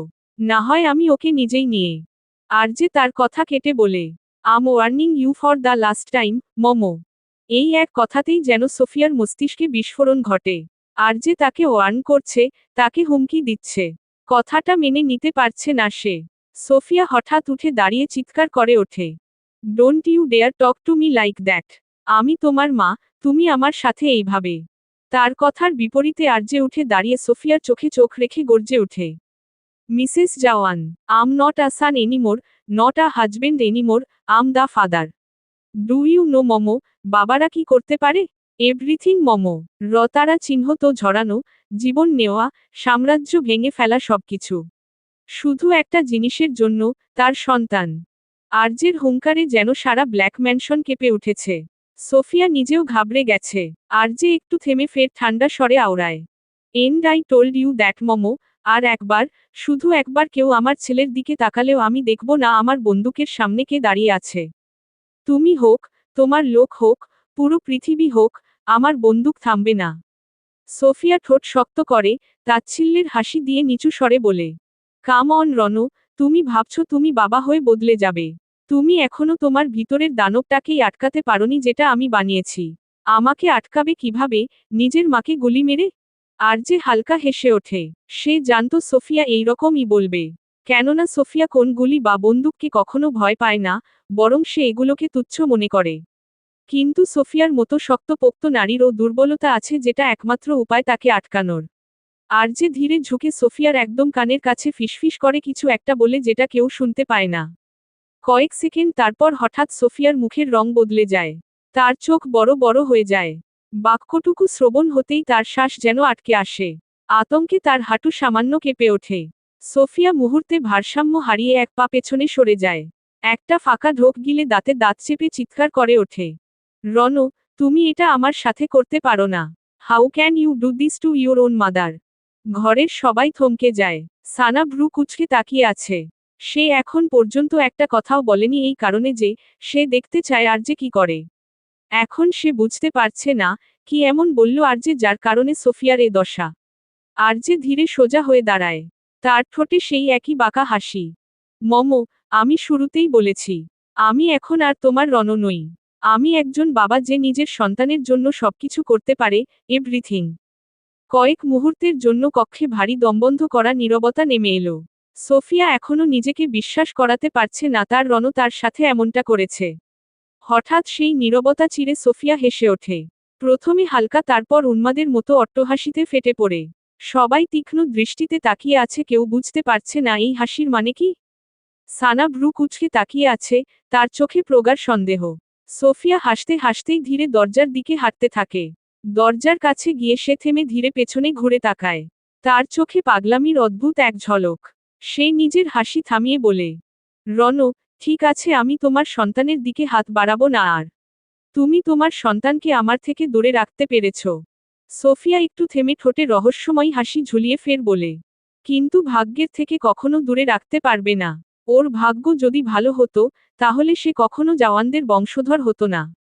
তোমরা যতই লুকাও, যতই দূরে রাখো, ওর তারা চিহ্ন তো বদলাবে না। এই তারা চিহ্ন তো, এই সাম্রাজ্য। আর একদিন, তোমার সেই ছেলে, এই তারা চিহ্নতের সিংহাসনের উপর দাঁড়িয়ে রাজত্ব করবে। হঠাৎ তার কথা থেমে যায় সানার বজ্রপাতের মতো গর্জনে। You bloody woman! পর মুহূর্তে কেউ কিছু বুঝে ওঠার আগেই 1 ন্যানোসেকেন্ড দেরি না করে রমণী পরপর দুটো গুলি চালিয়ে দেয় সোফিয়ার দিকে। সবাই চমকে তার দিকে তাকায়। কিন্তু গুলিগুলো সোফিয়ার গায়ে লাগার আগেই আব্বাস ঝাঁপিয়ে সামনে এসে দাঁড়ায়। যার কারণে একটা গুলি তার বাহুতে, আরেকটা তার কাঁধে গিয়ে লাগে। সে যন্ত্রণায় চিৎকার করে উঠে হাঁটু গেড়ে বসে পড়ে। মুহূর্তে আলফা সেনারা সোফিয়ার সামনে দেওয়ালের মতো দাঁড়িয়ে যায়। ঘরের সবাই স্তব্ধ। আর যে নিজেও একটু অবাক হয়ে তাকিয়ে আছে সানার দিকে। সে তো ভেবেছিল সানা এমনিতেই বন্দুক নিয়ে বসে আছে। সানা যে গুলি করবে এটা সে ভাবতেও পারেনি। সোফিয়া স্থির হয়ে যায়। তার চোখে আজ সত্যিকারের বিস্ময়। এই মেয়েটাকে যেন আজ নতুন করে চিনছে সে। এরই মধ্যে সোফিয়ার পেছনে দাঁড়ানো আলফা টিম একসাথে বন্দুক তুলে ধরে সানার দিকে। ঠিক সেই মুহূর্তে আর যে 1 সেকেন্ড দেরি না করে পরপর তার বন্দুক থেকে গুলি ছুটে যায়। মুহূর্তের মধ্যে 4-5 জন আলফা সেনা মাটিতে লুটিয়ে পড়ে, তারা চিহ্ন তো ছিটকে পড়ে মেঝেতে। সানা এখনো দাঁড়িয়ে আছে, তার চোখ স্থির সোফিয়ার উপর। রাগে তার বুক ওঠানামা করছে দ্রুত। সে আবার তারা চিহ্ন গার্ড চাপতে যাবে তার আগে আর যে দ্রুত এগিয়ে এসে তার হাত ধরে বন্দুকটা নিচে নামিয়ে দেয়। এক ঝটকায় সানাকে নিজের বুকে টেনে এনে মাথা তার বুকের সাথে চেপে ধরে। রিল্যাক্স ওয়াইফি, উনি আর কোনোদিনই আসবে না, কাম ডাউন। তার কথাগুলো যেন বিপরীত পাশের রমণীর কানে যাচ্ছেই না। তার পুরো শরীর রাগে থরথর করে কাঁপছে। রমণী আর্যের বুকের ভেতর থেকেও মাথা তুলে অগ্নিদৃষ্টিতে তাকিয়ে থাকে সোফিয়ার দিকে। সোফিয়া কিছুক্ষণ স্থির হয়ে তাকিয়ে থাকে তাদের দিকে। তার মুখে আর আগের সেই আত্মবিশ্বাস নেই। এক ঝলক অদ্ভুত চাপা আতঙ্ক। কিন্তু সে নিজেকে সংবরণ করে শেষবার তাকায় আর যেও সানার দিকে, তারপর দ্রুত ঘুরে বেরিয়ে যায় ব্ল্যাক ম্যানশন থেকে। ম্যানশনের বাইরে ঠান্ডা রাতের বাতাস বইছে। সোফিয়া দরজা পেরিয়ে বেরুতেই থেমে যায়। অনুভূতিসার শূন্য চোখে চারদিকে তাকায়। তার একটাও আলফা সেনা দাঁড়িয়ে নেই, চারপাশ ফাঁকা, নিঃশব্দ। তার চোয়াল শক্ত হয়ে যায়। দাঁতে দাঁত চেপে ধরে রাগে, অপমানে, আর ভিতরের সেই অজানা ভয়। তার মাথায় বারবার ঘুরতে থাকে আর্যের একটু আগের ফিসফিস করে বলা কথাগুলো। সবকিছুকে অবজ্ঞা করে সে দ্রুত গাড়ির দিকে এগিয়ে যায়। দূরে রাস্তার অন্ধকারে দাঁড়িয়ে থাকা সারহাদের গাড়িগুলো সোফিয়াকে বের হতে দেখেই এক এক করে সেগুলো ঘুরে যায়। রোজ হাউস থেকে ব্ল্যাক ম্যানশন অনেকটা দূরে, যার কারণে তার আসতে দেরি হয়েছে। সোফিয়া তাড়াতাড়ি নিজের গাড়িতে উঠে বসে। তার হাত সামান্য কাঁপছে। মুখে এখনো সেই আতঙ্কের ছায়া। সে গভীর শ্বাস নিয়ে নিজেকে সামলানোর চেষ্টা করে। কিন্তু তার চোখের ভেতর ভাসছে একটাই মুখ, আর যে। আর তার বলা সেই ফিসফিস কথাগুলো যা সে ছাড়া আর কেউ শোনেনি। ধীরে ধীরে তার সবগুলো গাড়ি ব্ল্যাক ম্যানশনের গেট পেরিয়ে অন্ধকার রাস্তায় হারিয়ে যায়। ম্যানশনের ভিতরে তখনও মেঝেতে পড়ে আছে গুলির খোসা, তারা চিহ্নতের দাগ, আর সেই সবকিছুর মাঝখানে দাঁড়িয়ে আছে সানা। সে এখনো রাগে কাঁপছে। তার বুক দ্রুত ওঠানামা করছে। আর যে তাকে শক্ত করে ধরে রেখেছে, কিন্তু হঠাৎই সানা এক ঝটকায় তাকে সরিয়ে দেয়। আর যে তার এমন আকস্মিক ধাক্কায় এক পা পিছিয়ে যায়। সানা তর্জনী উঁচিয়ে শক্ত কণ্ঠে বলি ছুড়ে, মিস্টার জওয়ান, আপনার মা যদি আর একবার, শুধু আর একবার আমার সন্তানের দিকে হাত বাড়ায়, আমি তারা চিহ্ন গার্ড চাপতে 1 সেকেন্ডও লেট করব না। আজ যেমন করেছি, ঠিক তেমনই করব। তখন আমি দেখব না সে কে, আপনার মা, আপনার তারা চিহ্ন তো, না এই সাম্রাজ্যের রানী। আমার সন্তানের আগে কেউ না। কক্ষের সবাই তার দিকে অবাক চোখে তাকিয়ে আছে, শুধুমাত্র জ্যাক ছাড়া। রমণী একটু থেমে ফের আওড়ায়, আমি কারো বউ হতে পারি, কারো পুত্রবধূ হতে পারি, কিন্তু সবার আগে আমি একজন মা। আর একজন মা কি করতে পারে, আজ আপনি একটু হলেও দেখেছেন নিশ্চয়। এই বলে সে আর এক মুহূর্তও দাঁড়ায় না। হাতে ধরা বন্দুকটা জোরে ছুঁড়ে ফেলে দেয় মেঝেতে। ধাতব শব্দটা ঘরের নির্বতায় প্রতিধ্বনি হয়ে বাজে। তারপর ধূপধাপ কদম ফেলে সিঁড়ির বেয়ে উপরে চলে যায়। রমণী একবারও পিছনে তাকায় না। আর যে একদৃষ্টিতে তাকিয়ে আছে সিঁড়ির দিকে। অদূরে দাঁড়িয়ে থাকা এসপি বড় বড় চোখ করে তাকিয়ে আছে। তার চোখে মুখে অবিশ্বাস। সে ধীরে ধীরে মাথা নেড়ে ফিসফিস করে, এটা কি আমি ঠিক দেখলাম? এই কটকটি কবে থেকে ঝাঁসির রানী হয়ে গেল?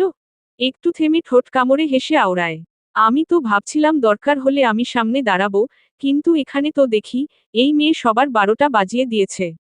এসপির বিভ্রম ছুটে যায় আর্যের ঠান্ডা, ধারালো দৃষ্টি দেখে। সেই দৃষ্টি একদম সরাসরি অভিযোগে ভরা। এসপি এক সেকেন্ডেই বুঝে যায়। আর্যের মুখ থেকে কোন বাক্য নিঃসৃত হওয়ার পূর্বেই এসপি গলা খাকারি দিয়ে বলে, দেখ শালা, আসমানে ওপরওয়ালা সাক্ষী, জমিনে আমার না হওয়া মেয়ে সাক্ষী, আমি কিছু করি নাই। তোর বউ তো আমাকে সোজা পারমাণবিক বোমা দিয়ে উড়ানোর কথাও বলেছে। বিপরীত পাশের মানব নীরব, হঠাৎ আর্যে সিঁড়ির দিকে তাকিয়ে সানাকে বাহবা দিয়ে উচ্চস্বরে বলে, ব্রাভো ওয়াইফি, তুমি যদি ওকে উড়াতে পারো, আমি আরো 10 বার বাসর মানে বিয়ে করব তোমাকে। এসপি মুখ হা করে মনে মনে ভাবে, এইটা কি ধরনের সাপোর্ট রে ভাই? তারপর আরজেকে শুনিয়ে বলে, ও তোকে ছেড়ে দিয়ে আরেকটা বিয়ে করলে আমি নিজেই নিজেকে পারমাণবিক বোমা দিয়ে উড়াবো। বাক্যটুকু শ্রবণ হতেই আর্যের চোখ লাল হয়ে ওঠে। এই বারোভাতারি আবারও তার বউকে দ্বিতীয় বিয়ের কথা বলছে। সে চোয়াল শক্ত করে, এক সেকেন্ডও দেরি না করে অদূরে পড়ে থাকা সানার বন্দুকটা তুলে নিয়ে গর্জে ওঠে, বারোভাতারির বাচ্চা, কি বললি? সে মাথা ঘুরিয়ে এসপির দিকে তাকাতেই দেখে সে নেই। এক মুহূর্ত আগেও যে দাঁড়িয়ে ছিল সে উধাও। বেচারা এসপি কথাটা উগরে দিয়েই পালিয়ে গেছে। ব্ল্যাক ম্যানশনে সন্ধ্যা নেমে এসেছে। পুরো ম্যানশন কৃত্রিম আলোয় আলোকিত হয়ে আছে, তাতে বুঝার উপায় নেই দিন না রাত। সিয়া আজকে প্রথম পুরো ম্যানশন ঘুরে দেখেছে। এই ম্যানশনে আসার পর থেকে একটার পর একটা ঘটনা ঘটছে, কখনো অপ্রত্যাশিত পরিস্থিতি, কখনো হামলা, সব মিলিয়ে সে দুদিনে পুরোটা ঘুরে দেখার সুযোগ পায়নি। আর তার উপর ছিল সানিতার দায়িত্ব। সারাক্ষণ সানিতার সাথেই থাকতে হতো তাকে। ডেলিভারির সময় একদম ঘনিয়ে এসেছে সানিতার। কিন্তু সেই সিক্রেট রুমে থাকার পর সানিতা একটু অসুস্থ হয়ে পড়েছে। তার শরীর দুর্বল, মাঝে মাঝে মাথা ঘুরে উঠছে, আর চোখে মুখে স্পষ্ট ক্লান্তির ছাপ ছিল। এই অবস্থায় এসপি তাকে এক মুহূর্তের জন্য একা ছাড়ছে না। সে সারাক্ষণ সানিতার আশেপাশেই থাকছে, তার প্রতিটা শ্বাসপ্রশ্বাস, প্রতিটা নড়াচড়া যেন নজরে রাখছে। তাই আজ দুদিন পর সিয়া সুযোগ পেয়েছে পুরো ম্যানশনটা একা একা ঘুরে দেখার। আর সে যতই ঘুরছে ততই অবাক হচ্ছে। তার নিজের চোখকে যেন বিশ্বাস করাতে পারছে না। সকালবেলার সেই ভয়ঙ্কর গুলির শব্দ, আতঙ্ক, দৌড়ঝাঁপ সবকিছু যেন কয়েক ঘন্টার মধ্যেই মিলিয়ে গেছে। এখন সবকিছু আবার আগের মতো স্বাভাবিক। দেয়ালগুলো ঝকঝকে পরিষ্কার, ফ্লোরে একটুও দাগ নেই। কোথাও যেন কোনো বিশৃঙ্খলার চিহ্নই নেই, যেন কিছুই ঘটেনি। চারপাশে চোখ ঘুরিয়ে দেখছে সিয়া। সবকিছু এত নিখুঁত, এত ব্যয়বহুল যে তার মনে হচ্ছিল সে যেন কোনো রাজপ্রাসাদের ভেতরে হাঁটছে। এই সবকিছু দেখতে দেখতেই সে ধীরে ধীরে সিঁড়ির দিকে এগিয়ে যায় নিজের রুমে যাওয়ার উদ্দেশ্যে। কিন্তু প্রথম সিঁড়িতে কদম রাখতেই হঠাৎ কিছু একটার সাথে ধাক্কা খেয়ে ঠাস করে নিচে পড়ে গেল। ধাক্কাটা এতটাই আকস্মিক ছিল যে সে বুঝে ওঠার আগেই মেঝেতে পড়ে যায়। রমণী কোমর ধরে চিৎকার করে ওঠে ব্যথায়। তার মুখে সেই ব্যথাতুর শব্দটা ভেসে উঠতেই সামনে থাকা কাইলিন নিচের দিকে তাকায়। সে তো সামনে তাকিয়েই হাঁটছিল। হঠাৎ তার মনে হয়েছিল কিছু একটা তার কোমরের সাথে ধাক্কা খেয়েছে। কিন্তু নিচে তাকাতেই সে থমকে যায়। তার চোখে ভেসে উঠে ছোটখাটো একটা বাচ্চা মেয়ে।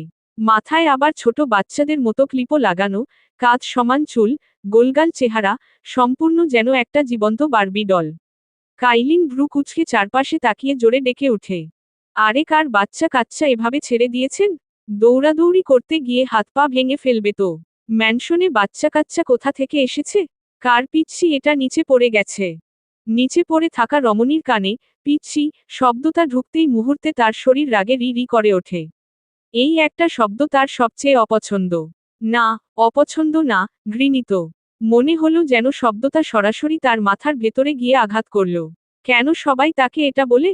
সে কি শুধু খাটো বলেই? তার চোখে মুহূর্তেই রাগ জমে উঠে। চোয়াল শক্ত করে, নিজের ব্যথা ভুলে তড়িৎ গতিতে উঠে দাঁড়ায়। তারপর তর্জনী উঁচিয়ে দন্ত পিষে চিৎকার করে বলে, এই, আপনি কাকে বাচ্চা কাচ্চা বলছেন? কে পিচ্ছি? হ্যাঁ, কাকে পিচ্ছি বলছেন? জানেন আমার বয়স কত? গুনে গুনে 21 বছর। আপনার সাহস কিভাবে হলো আমাকে পিচ্ছি বলার? বলুন, সাহস কিভাবে হলো? তার তীক্ষ্ণ গলার স্বর সম্পূর্ণ হলরুমে প্রতিধ্বনি হয়ে কাইলিনের কানে বাজতে থাকে। সে নাক মুখ কুঁচকে মনে মনে ভাবে, মেয়ে এটুকু হলেও গলার আওয়াজ আছে। তার ওপর নাকি 21 বছর, তাহলে এটুকু কেন? তার মুখে হালকা সন্দেহের ছাপ ফুটে ওঠে। সে একটু ঝুঁকে, চোখ সরু করে প্রশ্ন করে।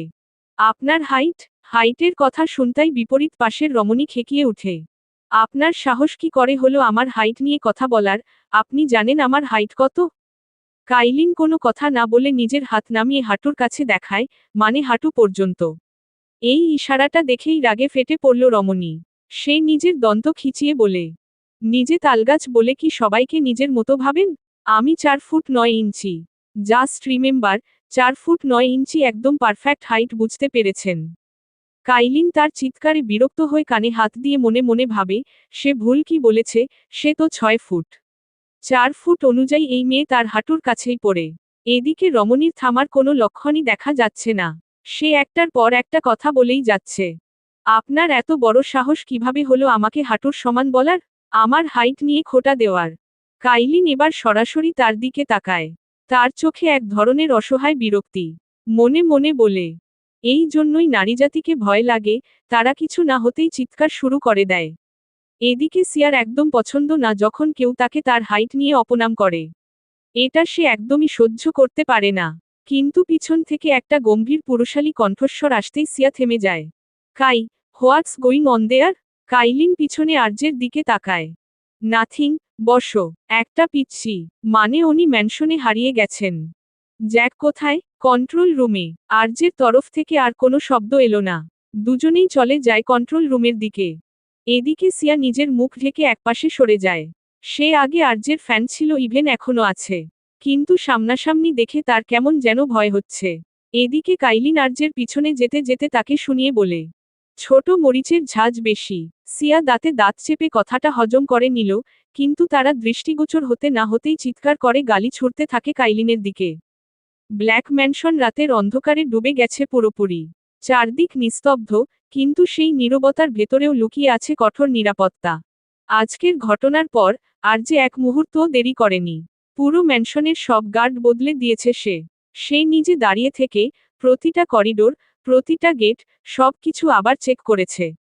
সব কাজ শেষ করে সে গিয়েছিল আরভির রুমে। ছোট্ট আরভি গভীর ঘুমে ডুবে আছে শান্তভাবে। আর্য দরজার পাশে দাঁড়িয়ে কিছুক্ষণ তাকিয়েছিল তার দিকে। তার চোখের সেই কঠিনতা একটু নরম হয়ে আসে। ধীরে গিয়ে সে ছেলের কপালে চুমু খেয়ে নিচু স্বরে ফিসফিস করে, আই প্রমিস, কেউ তোমার কাছে পৌঁছাতে পারবে না। তারপর নিঃশব্দে বেরিয়ে নিজের রুমের দিকে যায়। সকালের এই ঘটনার পর সানা আর একবারও সামনে আসেনি। আর যে নব ঘুরিয়ে ভিতরে প্রবেশ করতে যাবে তার আগে দরজাটা ভেতর থেকে খুলে যায়। আর যে এক মুহূর্তের জন্য থমকে যায় দরজায় দাঁড়িয়ে থাকা রমণীকে দেখে। সে নিঃশব্দে তাকে পা থেকে মাথা পর্যন্ত পর্যবেক্ষণ করে, যেন নিজেকে বিশ্বাসই করাতে পারছে না। খুব আস্তে ফিসফিস করে আওড়ায়, ওয়াইফি। গভীর নিশুতি নিস্তব্ধ রাতে শহরের অদূরে দাঁড়িয়ে আছে জাওয়ান ম্যানশন, যেন অন্ধকারের ভেতর এক বিশাল নিঃশব্দ দানব, কিন্তু ভেতরে ভেতরে জীবন্ত। উপরে থেকে দেখলে মনে হবে সব শান্ত, কিন্তু এই শান্তির নিচেই লুকিয়ে আছে নরক। ম্যানশনের নিচে বিস্তৃত বেজমেন্ট জুড়ে রয়েছে একটা না, দুটো না, স্তরের পর স্তর লোহার মোটা দরজা, মরিচা ধরা তালা, আর স্যাঁতস্যাঁতে দেয়াল। অনেকগুলো কামরা, কিছু ছোট, কিছু বড়, কিছু এমনও আছে যেগুলোর দরজা বছরের পর বছর খোলেনি। ভেতরে আলো ঢোকে কি না সেটাও সন্দেহ। কোথাও শুকনো রতারা চিহ্ন, তের দাগ, কোথাও পচা গন্ধ, কোথাও দেয়ালে নখের আঁচড়, যেন কেউ বের হওয়ার জন্য শেষ পর্যন্ত লড়েছিল। কিছু কামরায় নিঃশব্দে বসে আছে কিছু মানুষ, যাদের আশা ফুরিয়ে গেছে এখান থেকে বের হওয়ার। চোখে আলো নেই, মুখে শব্দ নেই, শুধু নিঃশ্বাস চলছে কিনা তাও বোঝা দেয়। এই জায়গাটা জাওয়ানদের অন্ধকার ইতিহাসের সবচেয়ে ভয়ঙ্কর অধ্যায়। ঠিক সেই সময় ধাম করে ভারী দরজাটা খুলে যায়। ভেসে আসে লোহার সিঁড়ি বেয়ে নিচে নামার শব্দ। ঝড়ের মতো ভেতরে ঢোকে সোফিয়া জাওয়ান। তার হাঁটার শব্দই যেন বেজমেন্টের দেয়ালে প্রতিধ্বনি হয়ে ফিরে আসে তার কানে। সোফিয়ার চোখ দুটো রতারা চিহ্ন তলাল, শ্বাস ভারী, চোয়াল শক্ত। তার পেছনে কয়েকজন আলফা সেনা দৌড়ে আসছে। কিন্তু আজ কেউ কথা বলার সাহস পাচ্ছে না। সোফিয়া একদম সোজা এগিয়ে যায় বেজমেন্টের গভীরে, তার ব্যক্তিগত মিউজিয়ামের দিকে। দরজা খুলতেই নজরে আসে এক কোনায় চেয়ারে বসে তালহা আদিল ঝিমাচ্ছে। দরজা খোলার শব্দে সে চোখ তোলে, এক পলক তাকায় সোফিয়ার দিকে। তারপর আবার চোখ নামিয়ে ফেলে। এই সব এখন তার কাছে স্বাভাবিক। সোফিয়া যেকোনো সময় এখানে চলে আসে, আর এখানে কখন রাত কখন দিন তা বুঝার উপায় নেই, কেননা এখানটা সবসময় অন্ধকারে ডুবে থাকে।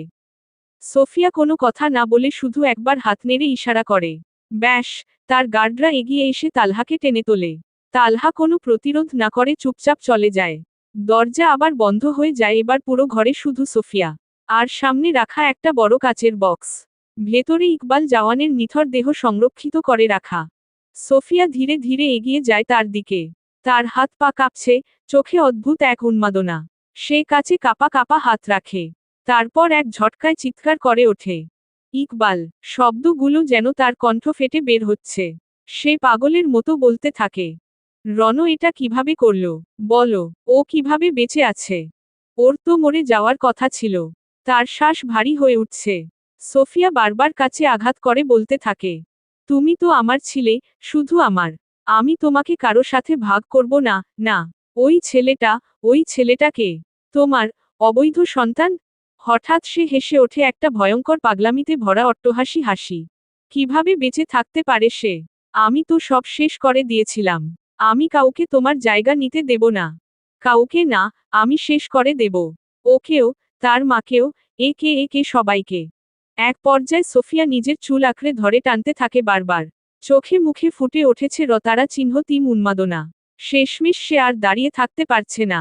ধপ করে মেঝেতে বসে পড়ে হাতে নিজের চুল চেপে ধরে মাথা নিচু করে হাঁপাচ্ছে। তার চারপাশে ভারী নিস্তব্ধতা, কিন্তু সেই নীরবতার বেদ করে শোনা যাচ্ছে তার ভাঙা কণ্ঠের বিড়বিড়ানি। কাউকে তোমাকে নিতে দেব না। কিভাবে কিভাবে বেঁচে থাকতে পারে ও? আমি তো ওকে শেষ করে দিয়েছিলাম, আমি নিজে ওকে মেরে দিয়েছিলাম। তুমি কেন ওকে বাঁচিয়েছ? কেন ইকবাল? বলো আমাকে কেন? তার চোখ দিয়ে অঝরে পানি পড়ছে। তার হাত কাঁপছে, সাথে শ্বাসও কাঁপছে। শব্দগুলো যেন বহু কসরতে বের হচ্ছে। ও বেঁচে থাকতে পারে না, কোনো মতেই না। আমি তারা চিহ্ন রেছি ওকে, আমি নিজে মেরেছি। রণ কেন ওকে এখনো বাঁচিয়ে রেখেছে? কাল ও সবার সামনে এসে তোমার সাথে ওই মহিলাটার নাম নিবে। না না না, এসব কিছুই হবে না। আমি তোমার সাথে কারো নাম নিতে দিব না। ও অবৈধ, অবৈধ। কতক্ষণ সোফিয়া এভাবে বসে থাকে তার হিসাব নেই। এই অন্ধকার, এই পাগলামি, এই শূন্যতা সবকিছুই তার নিজের তৈরি। এখানে তাকে থামানোর কেউ নেই, সান্ত্বনা দেওয়ার কেউ নেই। সে নিজেই নিজের চারপাশটা এতটা ফাঁকা করে ফেলেছে যে এখন তার চিৎকারও ফিরে আসে না। ধীরে ধীরে সে উঠে দাঁড়িয়ে ইকবাল জাওয়ানের কাছের বক্সটার সামনে এসে দাঁড়ায় আবার। ধীরে নিজের কপাল কাছে ঠেকিয়ে চোখ দুটো বন্ধ করে বসে পড়ে। তার নিঃশ্বাস ধীরে ধীরে শান্ত হতে থাকে। এই জায়গাটাই তার কাছে একমাত্র শান্তি। যেখানে তার পাগলামি থামে, যেখানে সে নিজেকে হারিয়ে ফেলতে পারে। শেষমেশ ক্লান্ত শরীর আর টিকতে পারে না। সে কাছে মাথা ঠেকিয়েই ঘুমে তলিয়ে যায়। রাত যত গভীর হচ্ছে শহরের ব্যস্ততা ততই কমে যাচ্ছে। কিন্তু অন্ধকারের আড়ালে কিছু জায়গা আছে যেখানে রাতে আসল খেলা শুরু হয় হিসাব নিকাশ। ঢাকা শহরের এক অজানা লোকেশনে, বহুতলের নিচে লুকানো জাইফেরার সিক্রেট রুম। বাইরে থেকে সাধারণ অফিস বিল্ডিং মনে হলেও, ভেতরে প্রবেশ করলেই এটার অন্য রূপ বেরিয়ে আসে। লম্বা করিডোর পেরিয়ে, বায়োমেট্রিক দরজার ওপারে থাকা কক্ষের দেয়ালে ডিজিটাল স্ক্রিন, বিভিন্ন দেশের ম্যাপ, রেড ডট মার্ক করা লোকেশন, যেন পৃথিবীর প্রতিটা অন্ধকার কোণ এখানে ধরা আছে। মাঝখানে একটা লম্বা টেবিল, তার চারপাশে বসে আছে কয়েকজন মানুষ। তাদের সবাই আলাদা আলাদা জগতের, কিন্তু এক জায়গায় এসে মিলেছে তাদের গন্তব্য। টেবিলের একপাশে বসে আছেন মিসেস দিলরুবা খানম। তার পাশে দাঁড়িয়ে তার বিশ্বস্ত সেক্রেটারি রায়ান। রুমে উপস্থিত বাকিদের মধ্যে একজন সাবেক ইন্টেলিজেন্স অফিসার, যার পুরো টিম এক রাতে উধাও হয়ে গিয়েছিল সোফিয়ার হাতে। একজন উচ্চপদস্থ সরকারি কর্মকর্তা, যাকে ব্ল্যাকমেইল করে নিজের পুতুল বানিয়েছিল সোফিয়া। এমন আরও অনেকেই আছে, আর তাদের মধ্যেই বসে আছে এসিপি সিতারা আদিল। সারহাদের কথামতো সে এসেছে দিলরুবা খানমের কাছে তার ভাইয়ের জন্য। সবাই অপেক্ষা করছে একজনের জন্য। সিতারা চারপাশে তাকায়, সবাই উপস্থিত, কিন্তু একটা চেয়ারে এখনো কেউ বসেনি। সে ভ্রু কুঁচকে ধীরে বলে, আমরা কার জন্য ওয়েট করছি? দিলরুবা খানম হালকা হেসে বলেন, যাকে ছাড়া এই খেলা শুরুরই হবে না। রুমে আবার নীরবতা নেমে আসে। হঠাৎ পিছনের হিডেন দরজাটা ধীরে খুলে যায়। অন্ধকারের ভেতর থেকে ধীরে ধীরে একটা ছায়া বেরিয়ে আসে, তারপর আলোয় পড়তেই স্পষ্ট হয় মুখটা। সারহাদ চৌধুরী। দিলরুবা খানমের ঠোঁটের কোণে ধীরে ধীরে একটা সন্তুষ্টের হাসি ফুটে ওঠে। সারহাদ একদম স্বাভাবিক ভঙ্গিতে হেঁটে এসে দিলরুবা খানমের পাশের চেয়ারে বসে পড়ে, যেন সে এখানকারই অংশ। সিতারা একদৃষ্টিতে অবিশ্বাস্য চোখে তাকিয়ে আছে, যেন সে নিজেকে বিশ্বাস করাতে পারছে না। তার বুকের ভেতর ধকধক শব্দটা ধীরে ধীরে বাড়তে থাকে। দিলরুবা খানম টেবিলে আঙুল ঠুকে বলেন, লেটস বিগেন। রুমের স্ক্রিনগুলোতে একে একে সোফিয়া জাওয়ানের ছবি ভেসে ওঠে। তারপর ভিডিও ক্লিপ, অস্ত্র পাচার, মানব পাচার, রাজনৈতিক প্রভাব খাটানো, বেজমেন্টে বন্দি মানুষদের ফুটেজ। একজন এজেন্ট দাঁড়িয়ে বলে, সোফিয়া জাওয়ান শুধু একটা মাফিয়া কুইন না, সে একটা সিস্টেম। ওর আলফা টিম ওরা ছায়ার মতো কাজ করে, কোন প্রমাণ রেখে যায় না। আর ওরা সংখ্যায় কত তা সোফিয়া ছাড়া কেউ জানে না। রুমে কয়েক সেকেন্ড নীরবতা নেমে আসে। তারপর সারহাদ ঠান্ডা স্বরে আওড়ায়, শুধু সোফিয়া না, এই গেমে 3টা নাম আছে। স্ক্রিনে নতুন করে 3টা নাম ভেসে ওঠে, সোফিয়া জাওয়ান, জেনারেল ওয়াসিম হায়দার, ভারতের প্রথম সারির ব্যবসায়ী আলী মির্জা। নামগুলো দেখতেই রুমে চাপা গুঞ্জন শুরু হয়ে যায়।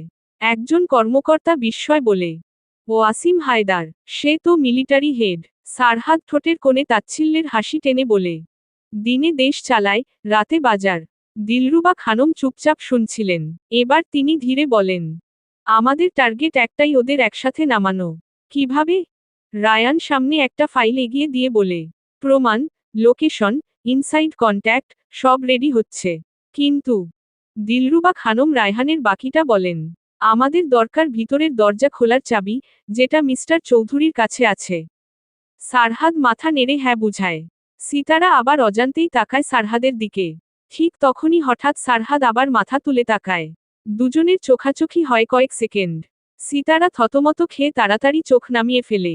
মিটিং এগিয়ে চলতে থাকে, পরিকল্পনা, আক্রমণ, তথ্য সবকিছু নিয়ে আলোচনা চলতে থাকে।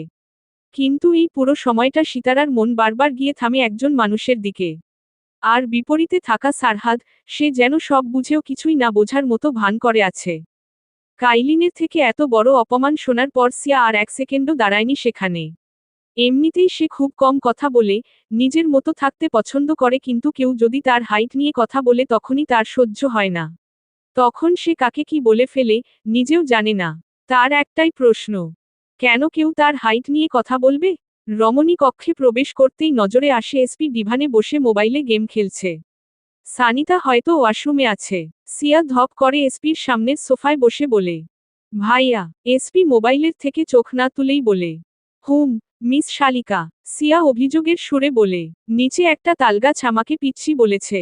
এবার এসপি চোখ তুলে এক পলক তার দিকে তাকিয়ে মনে মনে দুষ্টু হেসে বলে, কি, কে বলেছে? কার এত বড় সাহস যে আমার একমাত্র শালিকার মুখের উপর সত্যি কথা বলেছে? সিয়া চোখ বড় বড় করে তার দিকে তাকিয়ে চিৎকার করে, ভাইয়া, ওহ, সরি, কে বলেছে? তাকে আমি ছাড়ব না। যে তালগাছ বলেছে তাকে নেক্সট টাইম আমি অবশ্যই বলে দেব ডিরেক্টলি মুখের উপর না বলতে। শালা ইনডিরেক্টলি বলতে পারত। বাই দা ওয়ে, নাম কি ওই তালগাছের, যার ব্রেনটা হাঁটুর নিচে? আমি জানবো কিভাবে নাম কি? উনি আমাকে হাঁটু সমানও বলেছে। যাই হোক, তার ব্রেইনটা তাহলে হাঁটুর নিচে না। না হয় কিভাবে বুঝলো তুমি হাঁটু সমান? বিপরীতের রমণী এবার সারা ঘর কাঁপিয়ে চিৎকার করে বলে, আমি তোমার নামে সানিতা আপুর কাছে বিচার দিব এক্ষুনি। কে শুনে কার হুমকি? এসপি উল্টো বলে, লিসেন মিস শালিকা, লোকে তোমাকে হাজারটা কথা বলবেই, কিন্তু তুমি কারো কথায় কান না দিয়ে নির্দ্বিধায় সোজা এগিয়ে যাবে হরলিক্স কোম্পানির দিকে। তারপরও যদি কেউ তোমাকে পিচ্ছি বলে তাহলে আমি নিজে দাঁড়িয়ে থেকে তার সাথে তোমার বিয়ে দিব। তারপর দেখি, শালা বউকে কিভাবে পিচ্ছি বলে। এবার সিয়ার ইচ্ছা করছে হাত পা ছড়িয়ে বাচ্চাদের মতো কান্না করে দিতে। সবাই কেন তাকে এভাবে তার হাইট নিয়ে অপমান করে? সে কিছু না বলে এসপির দিকে একটা বালিশ ছুঁড়ে মেরে চলে গেল। নেক্সট টাইম সে এসপির কাছে বিচার দিবে না, ডিরেক্ট সানার কাছে বলবে। এদিকে সিয়া যাওয়ার পিছনে সানিতা ওয়াশরুম থেকে বের হয়। এসপিকে এভাবে হাসতে দেখেই সে বুঝে ফেলে, নিশ্চিতই আল্লাহর বান্দা আবারও কারো পিছনে লেগেছে। সে মাঝে মাঝে বুঝতে পারে না এসপি কি শান্তি পায় মানুষকে এতটা জ্বালিয়ে। সে একটা দীর্ঘশ্বাস ছেড়ে গিয়ে বিছানায় বসে পড়ে। ব্ল্যাক ম্যানশনের ভেতরের বক্সিং রুমটা যেন আলাদা এক জগৎ। চারপাশে কালো ম্যাট দেয়াল, ছাদের থেকে ঝুলছে ভারী পাঞ্চিং ব্যাগ, আর মাঝখানে উঁচু করে বানানো বক্সিং রিং যার চারদিক ঘিরে শক্ত দড়ি। লাইটগুলো একটু ডিম করা, কিন্তু রিংয়ের উপর স্পটলাইট পড়ে সবকিছু পরিষ্কার করে তুলছে। সেই রিংয়ের মাঝখানে দাঁড়িয়ে আছে দুই কপতি, সানা আর আরজে। ওই সময় সানার দিকে তাকিয়ে এক মুহূর্তের জন্য থমকে গিয়েছিল আরজে। কেননা তার পরনে কালো আর লাল মিশ্রিত বক্সিং ড্রেস, ফিটিং থ্রুপ টপ, নিচে শর্টস হাঁটু পর্যন্ত। হাত দুটোতে শক্ত করে বাঁধা গ্লাভস। চুলগুলো উঁচু করে বাঁধা, কয়েকটা এলোমেলো বেবি হেয়ার কপালের পাশে পড়ে আছে। মুখে কোনো মেকআপ নেই, কিন্তু রাগে লাল হয়ে ওঠা চোখ আর কপালের ভাঁজ তাকে অন্যরকম মারাত্মক করে তুলেছে। সে ওই সময় কিছু না বলে আরজের দিকে একজোড়া বক্সিং গ্লাভস এগিয়ে দেয়, মানে সে আরজের সাথে বক্সিং খেলতে চায়। আরজে স্পষ্ট বুঝতে পারছে, তার বউ তার উপর নিজের রাগ মিটানোর জন্য এমনটা করছে। এখানে এসে আরজে কিছুক্ষণ চুপচাপ তাকিয়ে থেকে নিচু স্বরে আওড়ায়, ওয়াইফি, আর ইউ শিওর? সানা ঘাড়ের মটকা দুদিকে ফুটিয়ে ঠান্ডা গলায় শুধালো। ফুল শিওর। আরজের ঠোঁটের কোণে ধীরে ধীরে একটা দুষ্টু হাসি ফুটে ওঠে। সে গ্লাভস পরা হাত তুলে গার্ড নেয়, কিন্তু দৃষ্টি এক মুহূর্তের জন্য সরে না রমণীর উপর থেকে। ওকে, সানা এগিয়ে এসে বলে, আমি 3 বলার সাথে সাথে স্টার্ট হবে, 1, 2। পরের মুহূর্তেই, ঠাস, রমণী 3 বলার আগেই চালিয়ে দিয়েছে। সানার প্রথম পাঞ্চ সোজা এসে পড়ে আরজের কাঁধে। আরজে একটু দুলে ওঠে, কিন্তু পাল্টা আঘাত করে না। শুধু গার্ড তুলে দাঁড়িয়ে থাকে। বিপরীতে সানা থামে না। তার তরফ থেকে একটার পর একটা পাঞ্চ ছুড়ে যায় আরজের দিকে, কখনো বুকের দিকে, কখনো কাঁধে, কখনো গার্ডে ধাক্কা খেয়ে ফিরে আসে। আর মুখে বলতে থাকে, এইটার জন্য, একটা, 1 মাস আমাকে ইগনোর করার জন্য, আরেকটা, আমাকে পাগল বানানোর জন্য, আরেকটা জোরে, এই লিজে এক অর। আরজে শুধু হাত তুলে ঠেকাচ্ছে। মাঝে মাঝে ইচ্ছা করলেই এড়াতে পারত, কিন্তু করছে না। তার চোখে অদ্ভুত এক শান্তি। আরেকটা ঘুষি এবার সরাসরি তার বুকে লাগে। আরজে এক পা পিছিয়ে যায়, ঠোঁটে হাসি টেনে নিচু স্বরে বলে, আর কিছু ভিতরে আছে? সানা এগিয়ে এসে আবারও পাঞ্চ মেরে বলতে থাকে, আপনি ভাবেন সব আপনার কন্ট্রোলে তাই না? সব সময় আপনার ডিসিশন। আমার কোনো কথা নেই। কতবার বলেছি, আমি বিডিতে আসব না। আমাকে টেনে নিয়ে এসেছেন। এই নেন। শেষ ঘুষিটা একটু বেশি জোরে পড়ে, যার কারণে আরজের ঠোঁটের কোণে হালকা কেটে যায়। এক ফোঁটা রতারা চিহ্ন তো বেরিয়ে আসে। সানা থেমে যায় এক মুহূর্তের জন্য। সে তড়িঘড়ি করে বিচলিত হয়ে পড়ে। রানভীর, আর ইউ ওকে? আরজে হাত তুলে, ওকে, বুঝায়। সানা দাঁড়িয়ে পড়ে। তার শ্বাস ভারী হয়ে গেছে, সাথে বুক উঠানামা করছে দ্রুত। আরজে জিভ দিয়ে ঠোঁটের রক্তটা ছুঁয়ে হালকা হেসে বলে, শেষ? না। এই বলে সে আবার এগিয়ে এসে পাঞ্চ মারতে যাবে, তার আগেই আরজে হঠাৎ হাত বাড়িয়ে তার গ্লাভস ধরা হাতটা আটকে ফেলে। সানা থমকে গর্জে ওঠে, ছাড়ুন। আরজে একটুও না ছেড়ে ধীরে ধীরে তাকে নিজের দিকে টেনে এনে কণ্ঠ খাদে নামিয়ে আওড়ায়। রাগ শেষ? সানা চোখ রাঙিয়ে বলে, না। আর যে আরও কাছে ঝুঁকে আসে। ওকে দেন গো এহেড। এক মুহূর্ত, তারপর সানা আর ঘুষি মারে না। শুধু দাঁড়িয়ে থাকে, তার দিকে রাগী দৃষ্টি নিক্ষেপ করে। আর যে ধীরে ধীরে তার গ্লাভস পরা হাত দুটো নিচে নামিয়ে তাকে ভালো করে পর্যবেক্ষণ করে ফিসফিস করে, baby, that dress on you, it's not just hot, it's lethal. Sana চোখ বড় বড় করে তাকিয়ে তড়িঘড়ি করে বুকে আড়াআড়ি হাত বেঁধে বলে, অসভ্য লোক। সে হাত ছাড়িয়ে এক ধাক্কা দেয় আরজেকে। সানা সত্যিই হাঁপিয়ে উঠেছে। তার বুকটা দ্রুত ওঠানামা করছে। কপাল বেয়ে ঘামের ফোঁটা গড়িয়ে পড়ছে গালে, গলা বেয়ে নিচে নামছে। অবশেষে সে আর পারছে না, হাঁটুতে হাত রেখে ঝুঁকে পড়ে ঘন ঘন শ্বাস নিতে থাকে। আরজে কিছুক্ষণ চুপচাপ তাকিয়ে থেকে ধীরে ধীরে সে নিজের গ্লাভস খুলে ফেলে। সেগুলো একপাশে ছুড়ে দিয়ে রিংয়ের দড়ি টপকে নিচে নামে, তারপর একটা পানির বোতল তুলে আবার সানার দিকে এগিয়ে এসে দাঁড়িয়ে হালকা হেসে বলে, কি ওয়াইফি, ব্যাস এইটুকুই? সানা আর চোখে তাকায় তার দিকে। চোখে বিরক্তি স্পষ্ট নিয়ে বলে, আপনি একদম কথা বলবেন না। এই বলে সেখানেই ধপ করে বসে পড়ে। আর যে নিচু হয়ে বোতলটা তার দিকে এগিয়ে দিয়ে বলে, পানি খাও। সানা কিছু না বলে বোতলটা নিয়ে ঢকঢক করে পানি খেতে থাকে। কয়েক সেকেন্ড পর বোতল নামিয়ে যখন তাকায়, তখনই থমকে যায়। আর যে তার দিকে কেমন ঘোর লাগা দৃষ্টিতে তাকিয়ে আছে। সানার বুকটা কেমন কেঁপে ওঠে। সে অজান্তেই একটু পিছিয়ে যায়, নিজেকে গুটিয়ে নিয়ে তেরচা চোখে তাকিয়ে বলে, এভাবে তাকাচ্ছেন কেন? আর যে এক চুলো না সরে, একই দৃষ্টিতে তাকিয়ে ধীরে বলে, কেন না, এখন খেলবো আমি। সানা ভ্রু কুচকে সোজা হয়ে বসে, কিসের খেলা? আমি আর খেলতে পারবো না, হাঁপিয়ে গেছি। আজকের মতো শেষ। আপনার যদি এতই খেলতে ইচ্ছে করে, কাইলিন বা জ্যাককে ডাকুন, আমি নাই। আরজে এবার মৃদু হেসে সামনে এগিয়ে এসে হঠাৎ এক হাতে সানার কোমর জড়িয়ে টেনে নিজের কাছে নিয়ে আসে। রমণী হকচকিয়ে যায়। এই, কি করছেন?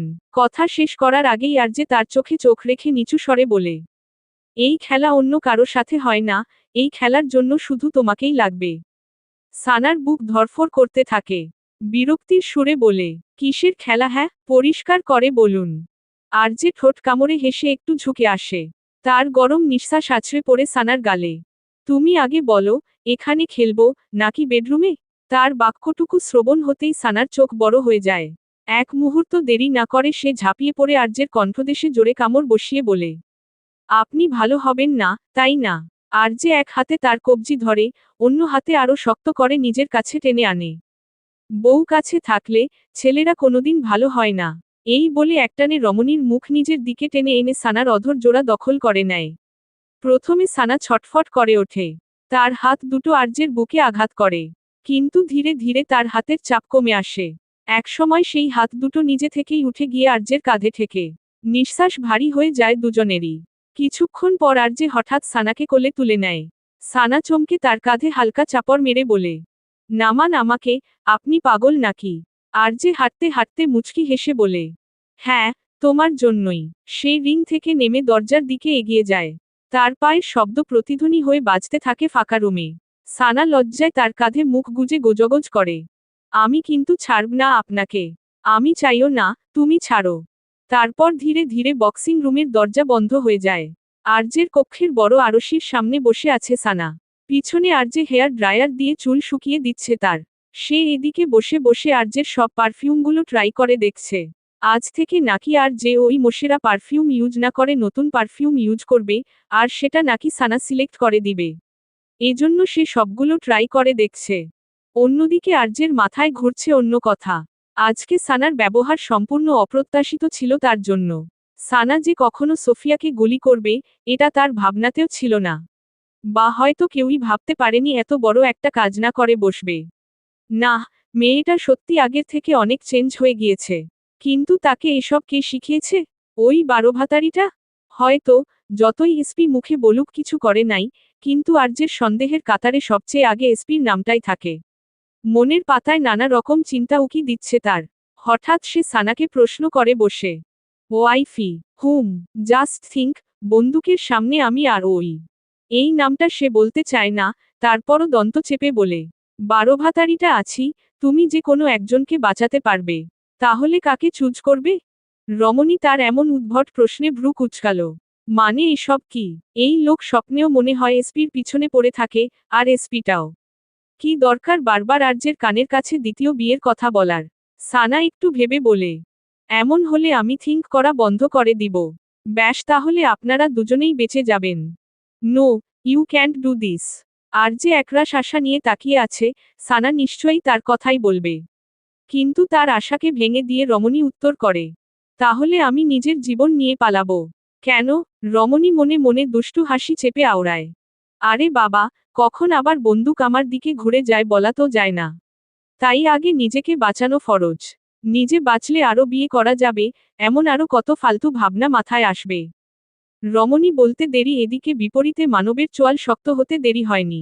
সে হঠাৎ শক্ত হাতে রমণীর পেলব চিবুক চেপে ধরে উপরে তুলে দন্ত পিষে বলে, কি বললে? আবার বলো। সানা আরজেকে এতটা রাখতে দেখে তড়িঘড়ি করে নিজের বুলি পাল্টে ফেলে। কি বলেছি আমি? আহহ, তারা চিহ্ন তোত্তা। সানা আর কিছু বলার আগেই আরজে ঝুঁকে তার গ্রীবায় দন্ত বসিয়ে দিল। সানা দুই হাতে তাকে সরাতে সরাতে বলে, আরে লাইফেও আর বিয়ে করা তো দূরের কথা, বিয়ের নামসহ ভুলে যাব, ছাড়ুন। আরজে ছেড়ে দিয়ে সেখানটায় নাক ঘষে কিছু বলার আগেই হঠাৎ তাদের দরজায় করাঘাত পড়ে। কেউ অস্থিরভাবে বারবার ধাক্কা দিচ্ছে। দুজনে ভ্রু কুঁচকে তাকায়। সানা বলে, এত রাতে আবার কে এসেছে? আরজে বিরক্ত সূচক কণ্ঠে প্রত্যুত্তর করে, নিশ্চয়, যার বউ নাই। না হয় বউয়ের কাছেই থাকতো। সানা তার কথা পাত্তা না দিয়ে তাকে সরিয়ে দরজা খুলতেই দেখে এসপি দাঁড়িয়ে আছে। সামনের মানবের চোখে মুখে চিন্তার চাপ। সে কোনো মতে বলে, সানা, ওই সানি, কি হয়েছে সানিতার? আই ডোন্ট নো, তাড়াতাড়ি আয় তুই। এসপির এমন অস্থিরতা দেখে সানা নিজেও চিন্তিত হয়ে পড়ে। সে আর কিছু না বলে তার সাথে যায়। আর যে ফিসফিস করে আওড়ায়, শালা ব্রেইন ওয়াশ করে, কোথায় নিয়ে যাচ্ছে ওকে। আর যে ও সানার পিছু পিছু আসে। রাত তখন আরো গভীর, রাস্তার ল্যাম্পপোস্টগুলো একটার পর একটা দাঁড়িয়ে আছে, কিন্তু মানুষজন নেই বললেই চলে। শহরের এই অংশটা অদ্ভুতভাবে নির্জন। জাইফেরার সিক্রেট মিটিং শেষ হয়েছে কিছুক্ষণ আগে। সারহাদ চুপচাপ নিজের কালো গাড়িতে উঠে সামনে এগিয়ে যায়। তার চোখ দুটো স্থির সামনে, কিন্তু মাথার ভেতর চলছে হাজারো হিসাব। মিটিংয়ের প্রতিটা কথা, প্রতিটা প্ল্যান, প্রতিটা মুখ, সবকিছু একে একে ভেসে উঠছে। গাড়ি কিছুটা দূর এগিয়ে যেতেই সারহাদের চোখ পড়ে সাইড ভিউ মিররে। সে ভ্রু কুচকে একটু ভালো করে তাকায়, নজরে আসে পিছনে রাস্তার পাশে দাঁড়িয়ে আছে সিতারা। সে একা দাঁড়িয়ে আছে, এক হাতে ফোন কানে, অন্য হাত দিয়ে বারবার চুল সরাচ্ছে, চোখে চাপা অস্থিরতা। সারহাদ কিছুক্ষণ তাকিয়ে বুঝতে পারে হয়তো তার গাড়ি খারাপ হয়ে গেছে। তারপর দৃষ্টি সরিয়ে মনে মনে বলে, ওর টিম আসবে, আমার দরকার নেই। গাড়ি আরও একটু সামনে এগোতেই পর মুহূর্তেই সে চোখ বন্ধ করে 1 সেকেন্ড ভাবে। এত রাতে ফাঁকা রাস্তায় একটা মেয়ে একা দাঁড়িয়ে থাকা ঠিক হবে না, যতই সিআইডি হোক। সে হালকা নিঃশ্বাস ফেলে সামনে থাকা এজাজকে বলে, এজাজ, স্টপ দ্য কার। গাড়ি থামিয়ে এজাজ অবাক হয়ে রিয়ার ভিউতে তাকায়, কিন্তু কিছু জিজ্ঞেস করার আগে সারহাদ নিজেই বলে, ব্যাক করো।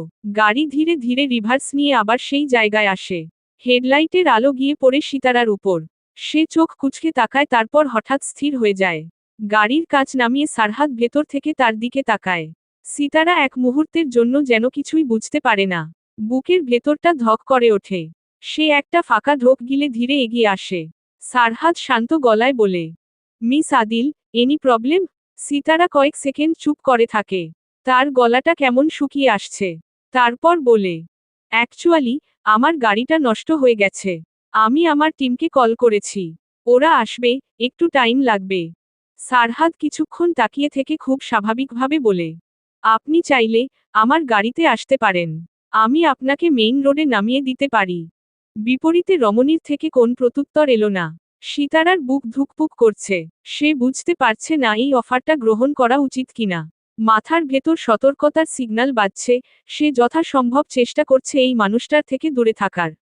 কিন্তু চোখের সামনে দাঁড়িয়ে থাকা মানুষটা, যে কয়েক ঘন্টা আগেই ঠান্ডা মাথায় পুরো একটা মিটিং কন্ট্রোল করেছে। তার ভেতরে একটা অদ্ভুত বিশ্বাসও কাজ করছে। সে ধীরে বলে, ইটস ওকে। সারহাদ হালকা মাথা নাড়িয়ে আর কিছু বলে না। সিতারা কয়েক সেকেন্ড দাঁড়িয়ে থেকে তারপর ধীরে ধীরে গাড়ির অন্য পাশ দিয়ে ঘুরে এসে দরজা খুলে বসে পড়ে। গাড়ির দরজাটা বন্ধ হতেই ভেতর আবার নীরবতা নেমে আসে। এসি, ঠান্ডা বাতাসের মধ্যেও সিতারার কপালে ঘাম জমে গেছে। তার বুক এত জোরে ধকধক করছে যে মনে হচ্ছে পাশের সিটে বসা মানুষটা শুনে ফেলবে। সে জানালার বাইরে তাকিয়ে থাকার চেষ্টা করে, কিন্তু বারবার চোখ সরে যাচ্ছে পাশে বসা মানবের দিকে। কিন্তু বিপরীতে সারহাদ একদম চুপ। তার দৃষ্টি সামনে স্থির, মুখের এক পাশ আলোয়, অন্য পাশ ছায়ায় ঢাকা। কিছুক্ষণ পর সে বলে, আপনার টিম কতক্ষণে আসবে? সিতারা গলা পরিষ্কার করে বলে, ম্যাক্সিমাম 15 মিনিট। আর কোন শব্দ হলো না গাড়িতে। আবার নীরবতা। গাড়ি ধীরে ধীরে চলতে শুরু করে। সিতারা হাত মুঠো করে বসে আছে, আঙুলগুলো শক্ত হয়ে আছে। সিতারা একটু ইতস্তত করে বলে, থ্যাংক ইউ। সারহাদ না তাকিয়ে বলে, নাইটে একা দাঁড়িয়ে থাকা ঠিক না। এই এক লাইন আবেগহীন বাক্য তার কণ্ঠে থেকে নিঃসৃত হয়, কিন্তু তবুও সিতারার বুকটা কেমন যেন হালকা হয়ে যায়।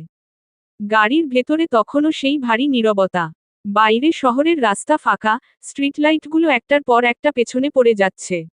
ভেতরে শুধু ইঞ্জিনের মৃদু শব্দ আর দুজন মানুষের নিঃশ্বাসের ওঠানামার মৃদু শব্দ।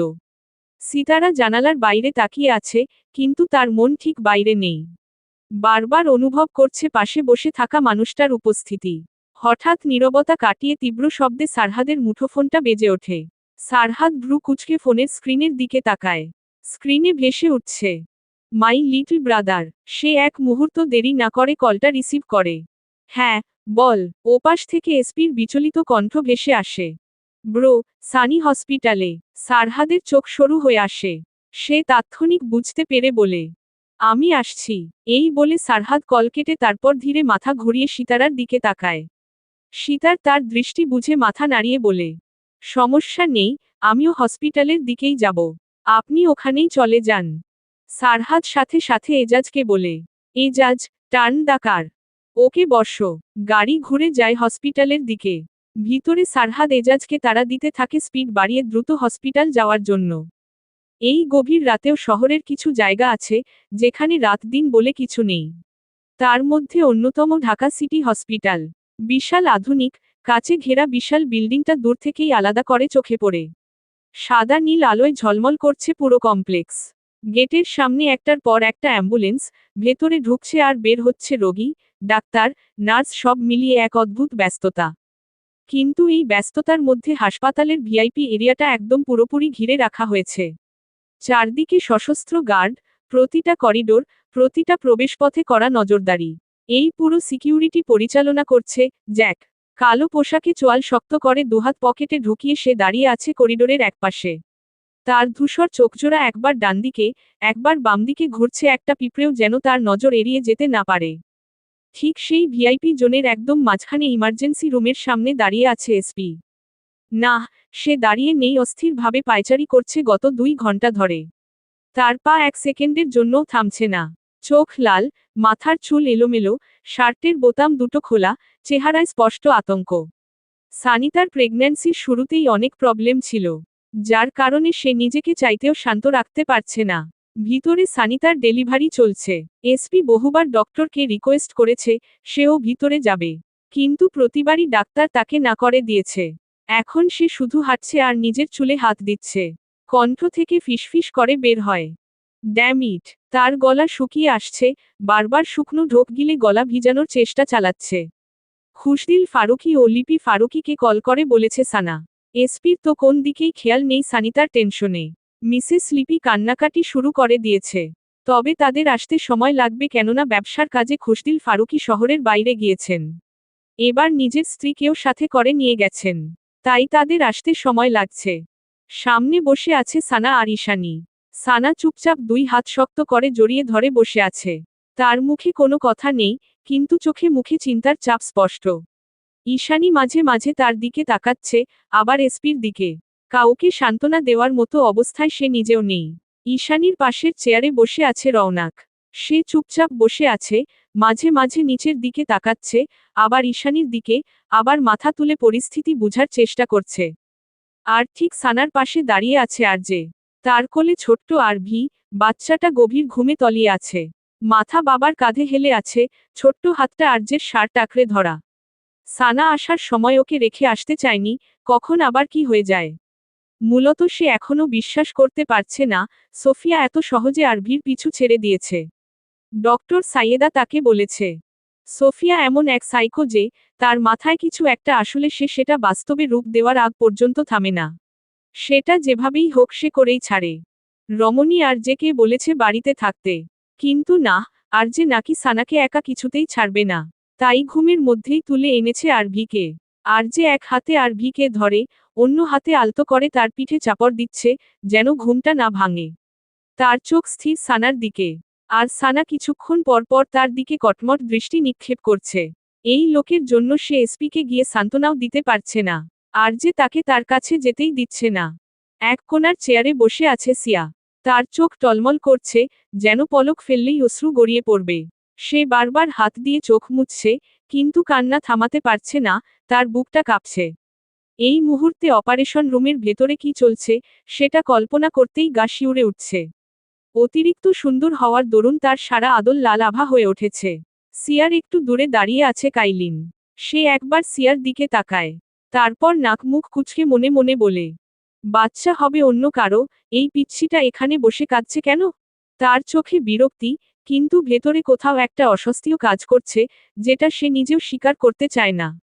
ইমার্জেন্সি করিডোরের টানটান নীরবতার মাঝেই হঠাৎ করেই বাইরে থেকে ভেসে আসে দ্রুত পায়ের শব্দ। সবাই একসাথে মুখ তুলে তাকায়, নজরে আসে কাচের দরজা ঠেলে ভিতর প্রবেশ করে সারহাদ, আর তার ঠিক পাশেই সিতারা। এসপি তার ভাইকে দেখে সে প্রায় দৌড়ে গিয়ে সারহাদের সামনে দাঁড়ায়। এসপির চোখ লাল, গলা কাঁপছে। ব্রো, ভেতরে সানি, ওর অবস্থা, ডাক্তার কিছুই ঠিক করে বলছে না। আমি কিছু বুঝতে পারছি না। এসপির চিন্তায় কথাগুলো কেমন এলোমেলো হয়ে যাচ্ছে। সারহাদ এক মুহূর্ত দেরি না করে এগিয়ে এসে নিজের ভাইকে শক্ত করে জড়িয়ে ধরে বলে, এই, রিল্যাক্স মাই ব্রাদার, কিছু হবে না ওর। এক হাত দিয়ে এসপির পিঠে চাপড় দেয়। কিন্তু এসপি থামছে না। সে একটু দূরে সরে গিয়ে আবার হাঁটা শুরু করে। হাত বারবার মুষ্টিবদ্ধ করছে, আবার খুলছে। ব্রো, যদি কিছু হয়ে যায়, আমি। শব্দগুলো তার গলায় আটকে যায়। মনে হচ্ছে বুকের ভেতরটা ফেটে যাবে। সে দরজার দিকে তাকিয়ে থাকে, যেন ভেতরের দেয়াল ভেদ করে দেখতে পারবে কি হচ্ছে। ওইদিকে আরজের সারহাদকে দেখার সাথে সাথেই তার মুখের রং বদলে যায়। চোখের ভেতর নেমে আসে অন্ধকারের ঘন ঘটা। একটাও শব্দ না করে সে সোজা গিয়ে সানার সামনে দাঁড়িয়ে পড়ে। সানা প্রথমে বুঝতে পারেনি। সে বিরক্ত হয়ে মাথা তুলে তাকায়। এই আপনি এভাবে সামনে দাঁড়িয়ে আছেন কেন? আরজে একটুও টলল না। রমণীর বিরক্তিকর দৃষ্টি আরজের পাশ দিয়ে গিয়ে থামে দূরে দাঁড়িয়ে থাকা সারহাদের ওপর। মুহূর্তে সে নাক সিটকিয়ে আরজের দিকে তাকায়। এবার সে বুঝতে পারছে। এদিকে আরজে দন্ত চেপে দুই ভাইয়ের দিকে তাকিয়ে আছে। না মানে সে বুঝতে পারছে না, এক ভাই কি কম ছিল যে আরেক জন এসে হাজির হলো। ঠিক তখনই আরভি একটু নড়েচড়ে ওঠে আরজের কোলে। আরজে তৎক্ষণাৎ কোলের দিকে তাকায়। তার মুখের কঠিন ভাবটা নরম হয়ে আসে। সে আলতো করে আরভিকে জড়িয়ে ধরে সানাকে সেখানে রেখে একটু দূরে সরে যায়। সানা আবার মাথা নিচু করে দোয়া দুরুদ পড়তে থাকে সানিতার জন্য। অদূরে দাঁড়িয়ে থাকা সারহাদ ধীরে ধীরে মাথা তুলে তাকায় সানার দিকে। পর মুহূর্তে সে চোখ নামিয়ে হেঁটে গিয়ে ইমার্জেন্সি রুমের একটু দূরে এক কোণায় বসে পড়ে। কিন্তু সেখান থেকেও তার দৃষ্টি বারবার গিয়ে থামে একই জায়গায়, সানার ওপর। যেন বহুদিনের হারানো কিছু সামনে পেয়েছে। যেন এই এক ঝলক দেখাটুকুই তার জন্য যথেষ্ট না, সে তাকিয়েই থাকে ভ্রুক্ষেপহীন ভাবে। বিষয়টা সবার অগোচরে হলেও একজন ঠিকই লক্ষ্য করে, সে আর কেউ না সিতারা। প্রথমে সে বুঝতে না পেরে আবার তাকায়। এবার সে স্পষ্ট দেখে সারহাদ একদৃষ্টিতে তাকিয়ে আছে সানার দিকে। একবারও চোখের পলক ফেলছে না। সিতারার গলা শুকিয়ে আসছে। তার যথেষ্ট বয়স হয়েছে কারো দৃষ্টি বোঝার। সে একটা ফাঁকা ঢোক গিলে নিচের দিকে তাকায়। তার বুকের ভেতর অদ্ভুত একটা অনুভূতি তৈরি হচ্ছে, অস্বস্তি, অজানা ভয়, আর সাথে সাথে একটা হালকা জ্বালা। সিতারার হাত ধীরে ধীরে মুষ্টিবদ্ধ হয়ে যায়। তার ভেতরে নিঃশব্দে কিছু একটা জ্বলছে। প্রতিহিংসা, নাকি ঈর্ষা, সে নিজেও বুঝতে পারছে না। কিন্তু একটা জিনিস সে পরিষ্কার বুঝছে, এটা তার ভালো লাগছে না। রমণী চুপচাপ দাঁড়িয়ে থাকে নিঃশব্দে। আর ওইদিকে সারহাদ এখনো তাকিয়ে আছে। এমনভাবে, যেন বহু বছরের তৃষ্ণা নিয়ে এক ঝলক পানির সামনে দাঁড়িয়ে আছে। সময় যেন থমকে আছে করিডোরে। প্রায় আরও আধ ঘন্টা পর ইমার্জেন্সি রুমের দরজা খুলে বেরিয়ে আসে ডক্টর, আর তার কোলে একটা ছোট্ট নরবরে শরীর। পরক্ষণেই ভেসে ওঠে কাঁদতে থাকা এক নবজাতকের কান্না। একটা ছোট্ট মেয়ে। তার ছোট্ট বুক ওঠানামা করছে দ্রুত, চোখ বন্ধ, কণ্ঠে ভাঙা ভাঙা কান্না। এই পৃথিবীতে তার প্রথম আওয়াজ। ডক্টর মৃদু হাসি নিয়ে এগিয়ে আসে এসপির দিকে। Congratulation mister Chowdhury, you become the father. শব্দগুলো শুনেও যেন এসপি ঠিকমতো ধরতে পারছে না। সে এখনো স্থির দাঁড়িয়ে আছে, চোখ বড় বড় করে। হঠাৎ যেন তার শ্বাস আটকে আসছে। তার কণ্ঠ থেকে ফিসফিস করে বের হয়, আমার মেয়ে। এই মানুষটার সাথে সে প্রতিদিন সানিতার পেটের কাছে মাথা রেখে ফিসফিস করে বলতো, অ্যাঞ্জেল, পাপা এখানে আছে। তুমি তাড়াতাড়ি আসো। আজ সেই কণ্ঠের উত্তর তার সামনে জীবন্ত। সে কাঁপা কাঁপা হাতগুলো বাড়িয়ে দেয় বাচ্চাটার দিকে, যেন এই ছোট্ট প্রাণটাকে ছুলেই ভেঙে যাবে। সারহাদ এসে তার কাঁধে হাত রেখে হাসি মুখে বলে, কনগ্র্যাচুলেশন। কোলে নেয় ওকে। এসপি কাঁপা কাঁপা হাতে বাচ্চাটাকে কোলে তুলে নেয়। আর সেই মুহূর্তেই তার ভেতরে কিছু একটা যেন বদলে যায়। তার মনে হচ্ছে পুরো পৃথিবী থেমে গেছে। আর তার চোখ নিচের দিকে ছোট্ট গোলগাল মুখ, মোলায়েম গাল, একদম সানিতার মতো তার আরেকটা পৃথিবী শুয়ে আছে। আর সেই ছোট্ট ছোট্ট হাত, একটা আঙুল হালকা করে নড়ে ওঠে। এসপির বুকের ভেতর মোচড় দিয়ে ওঠে। তার গলা শুকিয়ে আসে। চোখ ঝাপসা হয়ে যায় খুশির অশ্রুজলে। সে আবারও বলে, এই ছোট্ট মানুষটা সত্যিই আমার। সারহাদ হালকা হেসে বলে, হুম। এসপির মনে হচ্ছে এই ছোট্ট প্রাণটা যেন তার বুকের ভেতর ঢুকে গেছে। সে ধীরে ধীরে বসে পড়ে সামনের চেয়ারে। কোলের দিকে তাকিয়ে থাকে অবাক হয়ে। তারপর ঝুঁকে তার কানের কাছে সর্বপ্রথম আজান দেয়। তারপর মুখ উঠিয়ে বাচ্চাটার দিকে তাকিয়ে বলে, এতটুকু তুমি, অথচ মনে হচ্ছে আমার পুরো পৃথিবীটা আমার কোলে এসে শুয়ে আছে। এসপির খুশিতে কথা বেরুচ্ছে না। তবুও আবার বলে, হেই অ্যাঞ্জেল, জানো আমি প্রতিদিন তোমার সাথে কথা বলতাম, তুমি শুনতে পেতে না, তাই না? তবুও বলতাম শুধু এই দিনের জন্য। আমি তোমার পাপা। সে সাবধানে হাতটা একটু নাড়িয়ে বলে, এই দেখো, একটু তাকাও তো আমার দিকে, চিনতে পারছো? না পারবে কিভাবে, আমি তো নতুন, কিন্তু তুমি তো আমার সব। তুমি আসার আগেও তুমি আমার ছিলে, আর আজ তোমাকে কোলে নিয়ে মনে হচ্ছে আমার পুরো পৃথিবীটা এই ছোট্ট শরীরের ভেতর ধরা আছে। অদূরে দাঁড়িয়ে থাকা সবাই তার দিকে ভেজা দৃষ্টিতে ঠোঁটে প্রশান্তির হাসি টেনে তাকিয়ে আছে। এসপি আলতো করে বাচ্চার ছোট্ট হাতটা নিজের আঙুলে ছোঁয়ায়। মুহূর্তেই বাচ্চাটা তার আঙুলটা শক্ত করে ধরে ফেলে। এসপি থমকে যায়। তার চোখে পানি টলমল করে ওঠে। জানো, আমি খুব শক্ত মানুষ নই, কিন্তু আজ তোমাকে কোলে নিয়ে মনে হচ্ছে তোমার জন্য আমি পৃথিবীর সবচেয়ে শক্ত মানুষ হয়ে যেতে পারি। তার কণ্ঠ আরো নরম হয়ে আসে। আমি প্রমিজ করছি, তোমাকে কখনো কাঁদতে দেব না, কখনো না। তোমার চোখে কখনো পানি আসতে দেব না, কেউ তোমাকে আঘাত করার আগেই আমি দাঁড়িয়ে যাব সামনে। তুমি আমার অ্যাঞ্জেল, আমার প্রাণ, আমার সবকিছু। সে মাথা নিচু করে বাচ্চার কপালে ঠোঁট ছোঁয়ায়। মুহূর্তে তার বুকের ভেতর গর্ব, ভালোবাসা, ভয়, দায়িত্ব সব যেন একসাথে ভিড় করে। প্রথমবার সে বুঝতে পারছে বাবা হওয়া কাকে বলে। এদিকে সানা ঠোঁট চেপে হাসছে। তার চোখেও খুশির ঝলক। ঈশানী তার পাশে দাঁড়িয়ে ফিসফিস করে, দেখ, আমাদের বিটকেল বাবা হয়ে গেছে। হ্যাঁ, আর তুই এখনো মিস থেকে মিসেস হতে পারলি না। সাথে সাথে ঈশানীর ঠোঁটের হাসি মিলিয়ে যায়। সে নাকের পাটাতন ফুলিয়ে সানার দিকে তাকায়। কিন্তু সানা তাকে খোঁচা মেরাই ঠোঁট চেপে হেসে এসপির দিকে চলে যায়। এক কোনায় দাঁড়িয়ে থাকা সিয়ার চোখ লাল হয়ে আছে কান্নায়, কিন্তু এবার সেই মুখেও ফুটে ওঠে এক টুকরো নরম হাসি। সারহাদ এসপির কাছে এসে হাত বাড়াতেই এসপি অন্য দিকে ঘুরে যায়। মুখে বলে, ও আমার কাছেই থাকুক। সারহাদ কিছু না বলে ঠোঁটে হাসি টেনে অন্য দিকে চলে যায়। এসপি এখনো নিজের ছোট্ট মেয়েকে বুকে আগলে বসে আছে। ধীরে ধীরে ফিসফিস করে বলে, পাপা আছে, তুমি ভয় পেও না। আর সেই ছোট্ট মেয়েটা বাবার আদর পেয়ে একদম তার বুকে মাথা গুজে ধীরে ধীরে কান্না থামিয়ে দেয়। সানা তার পাশে বসে হালকা হেসে বলে, দেখি তো, আমার পরীটাকে একবার। এসপি এক মুহূর্ত থেমে সানার চোখের দিকে তাকায়। আর সানার চোখের ভাষা বুঝতে তার এক সেকেন্ডও লাগলো না, মানে এখন না দিলে তোর খবর আছে। তারপর একটু অনিচ্ছা নিয়েই বাচ্চাটাকে সানার কোলে তুলে দেয়। আস্তে, খুব আস্তে। সানা বাচ্চা নেওয়ার আগেই খেকিয়ে উঠে, শালা, আগে আমি মা হয়েছি তারপর তুই বাপ হয়েছিস। আমি খুব ভালো করেই জানি বাচ্চা কিভাবে কোলে নিতে হয়। দেয়। এসপি চুপচাপ দিয়ে দিল। সানা বাচ্চাটাকে কোলে নিয়েই থমকে যায়। তার চোখ নরম হয়ে আসে। আহ, কি মিষ্টি। সে আঙুল দিয়ে বাচ্চার গালটা আলতো ছুঁয়ে বলে, এই গালটা দেখ, একদম মাখনের মতো। আর এই নাকটা হুবহু সানিতার। এই ছোট্ট পরি, এত কান্না করছিলি কেন হুম? জানো না তোর পাপা কত ভয় পেয়ে গেছে? পাশে দাঁড়িয়ে ঈশানী মুচকি হেসে বলে, দেখে মনে হচ্ছে তুই ওর মা। সানা কিছু না বলে এসপির দিকে তাকিয়ে ঠোঁট কামড়ে হেসে আবারও বাচ্চার দিকে নজর দেয়। এসপি আর দাঁড়িয়ে থাকতে পারে না। তার চোখ বারবার ইমার্জেন্সি রুমের দরজার দিকে চলে যাচ্ছে। এসপি সানাকে বলে, আমি আমি একবার সানির কাছে যাই। সানা মাথা নেড়ে সম্মতি দেয়। এসপি দ্রুত পায়ে এগিয়ে যায় দরজার দিকে। করিডোরে এতক্ষণ পর আরজে আসে, তার কোলে আরভি। ছোট্ট আরভি ঘুম থেকে আধো জেগে আছে, দুই হাতে চোখ কোচলাচ্ছে। এতক্ষণ ধরে আরজে অনেক চেষ্টা করেছে তাকে ঘুম পাড়ানোর, কিন্তু পারেনি। আরভির চোখ সানাকে খুঁজে পেতেই এক ঝটকায় বাবার কোলে থেকে নেমে যায়। মমো। আরভি ধীরে ধীরে এসে সানার পাশে দাঁড়ায়। আর যে ও তার সাথে আসে, তার চোখ গিয়ে থামে বাচ্চাটার উপর। এক মুহূর্ত সে থেমে যায়। তার চোখে অদ্ভুত এক নরম ছায়া। তারপর ধীরে ধীরে সানার কানের কাছে ঝুঁকে ফিসফিস করে, ওয়াইফি, তাড়াতাড়ি বাড়ি চলো। সানা ভ্রু কুঁচকে তাকায়।